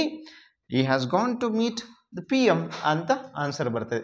So ಈಗ ಈ ಥರ ಅಂಡರ್ಲೈನ್ಡ್ ವರ್ಡ್ಸ್ನ ಆನ್ಸರ್ ಆಗಿ ಪಡ್ಕೊಳ್ಳೋದಕ್ಕೆ ಕ್ವೆಶನ್ ಫ್ರೇಮ್ ಮಾಡೋದು. So this is the way, right. Okay. So ಇಲ್ಲಿ ಈಗ ದ ಮೀಟಿಂಗು 9 o'clock ಸ್ಟಾರ್ಟ್ ಆಗತ್ತೆ ಅಂತ, ಎಷ್ಟೊತ್ತಿಗೆ ಸ್ಟಾರ್ಟ್ ಆಗುತ್ತೆ ಅಂತ ಪ್ರಶ್ನೆ ಕೇಳಬೇಕೀಗ. What time does the meeting start ಅಂತ ನಾವು ಕ್ವೆಶನ್ ಫ್ರೇಮ್ ಮಾಡಬೇಕು. ನೆಕ್ಸ್ಟ್ ನೋಡಿ, she is going to the library ಅಂತ. Convert the following statement into yes or no question. ಇದನ್ನು ಎಸ್ ಆರ್ ನೋ ಕ್ವೆಶನ್ನ ಫ್ರೇಮ್ ಮಾಡಬೇಕು. ಹೇಗೆ yes or no question frame ಮಾಡೋದು ಹೇಗೆ ಅಂತ ಇವಾಗ ಈ ಒಂದು ವಿಡಿಯೋನಲ್ಲಿ ನೋಡೋಣ. So let us look at the first sentence. Babu helped thousands of students ಅಂತ ಇದೆ. ಸೊ ಈ ಒಂದು ಸೆಂಟೆನ್ಸ್ನ ಎಸ್ ಆರ್ ನೋ ಕ್ವೆಶನ್ ಮಾಡಬೇಕು. ಸೊ ಹೇಗೆ ಕನ್ವರ್ಟ್ ಮಾಡೋದು? ಎಸ್ ಆರ್ ನೋ ಕ್ವೆಶನಲ್ಲಿ ನಮಗೆ ಫಸ್ಟ್ ಬರುವಂಥದ್ದು ಹೆಲ್ಪಿಂಗ್ ವರ್ಬ್. ಸೊ ಈ ಸೆಂಟೆನ್ಸ್ನಲ್ಲಿ ಯಾವುದಾದ್ರೂ ಹೆಲ್ಪಿಂಗ್ ವರ್ಬ್ ಇದೆಯಾ ನೋಡ್ಕೋಬೇಕು. ಇಲ್ಲಿ ಬಾಬು ಹೆಲ್ಪ್ಡ್ ಥೌಸಂಡ್ಸ್, ಇಲ್ಲಿ ಹೆಲ್ಪಿಂಗ್ ವರ್ಬ್ ಯಾವುದು ಇಲ್ಲ, ಮೇನ್ ವರ್ಬ್ ಇದೆ. ಯಾವುದು? ಹೆಲ್ಪ್ಡ್ ಅಂತ. ಸೊ ಹೆಲ್ಪಿಂಗ್ ವರ್ಬ್ ಇಲ್ಲದೆ ಇದ್ದಾಗ ನಾವು ಈ ಮೇನ್ ವರ್ಬ್ನ ನಾವು ನೋಡಿ ಬ್ರೇಕ್ ಮಾಡ್ಕೋಬೇಕು. ಸೊ ಇದು ಪಾಸ್ಟ್ ಟೆನ್ಸ್ ಆಗಿರೋದ್ರಿಂದ ಡಿಡ್ ಮತ್ತು ಹೆಲ್ಪ್ ಅಂತ ಇದು ಡಿವೈಡ್ ಆಗುತ್ತೆ.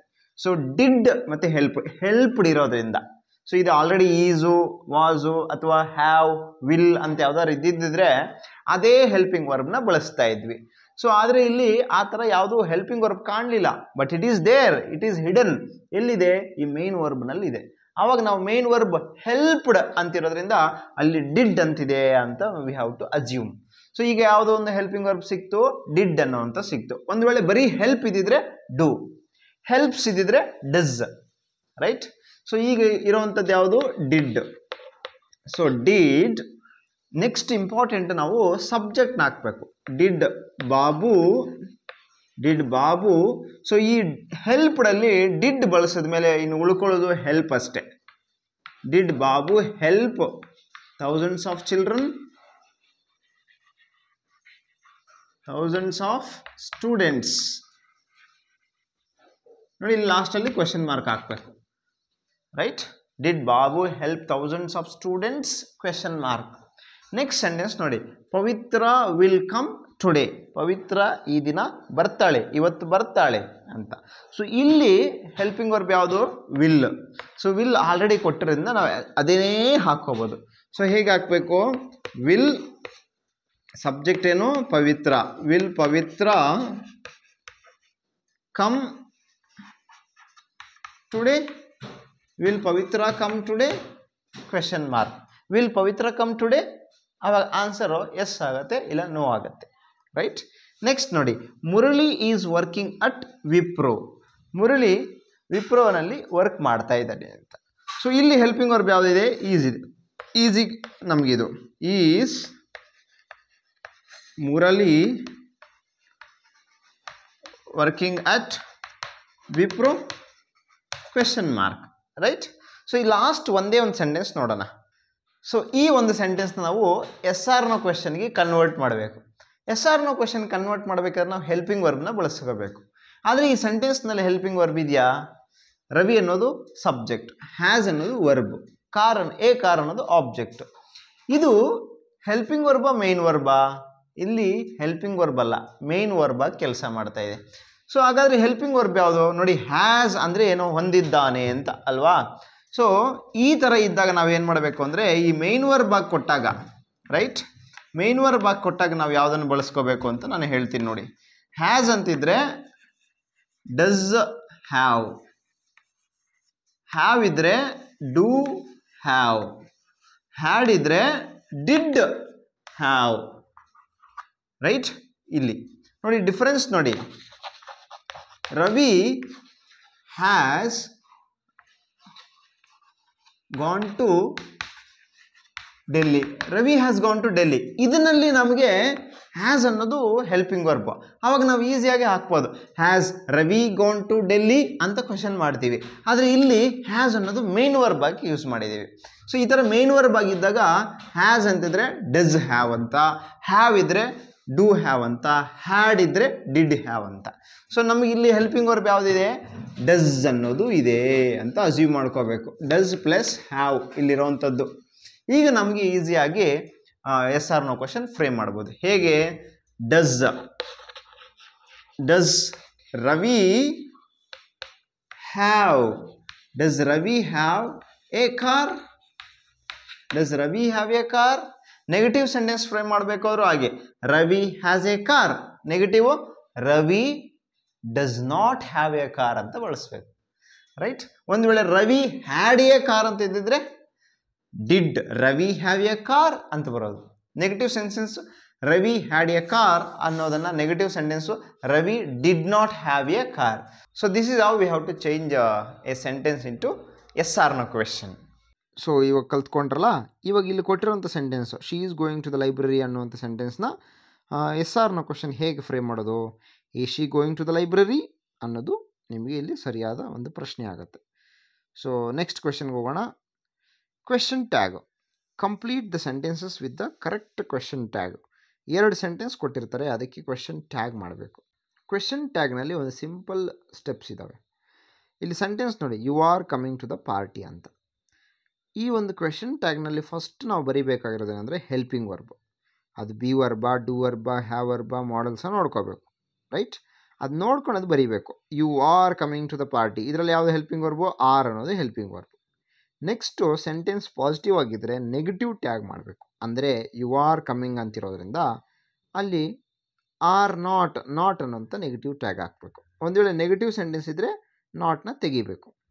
ನೆಕ್ಸ್ಟ್ ಏನು, ಸಬ್ಜೆಕ್ಟ್ ಯಾವುದಿರ್ತದೋ ಅದರ ಪ್ರೊನೌನ್ ಬರೀಬೇಕು. For example you are coming to the party ಅಂತಿದ್ದಾಗ ಅಲ್ಲಿ ಯು ಅನ್ನೋದು ಸೇಮ್ ಪ್ರೊನೌನ್ ಆಗುತ್ತೆ. ಒಂದು ವೇಳೆ Ramesh is going to the party ಅಂತಂದರೆ ಅಲ್ಲಿ ರಮೇಶ್ ಬದಲಿಗೆ ಹಿ ಹಾಕ್ತೀವಿ, ರಾಧಾ ಇದ್ದರೆ ಶಿ ಹಾಕ್ತೀವಿ. ಪ್ರೊನೌನ್ ಬರೀಬೇಕು, ಇಲ್ಲಿ ನೌನ್ ಬರೀಬಾರ್ದು. ರೈಟ್?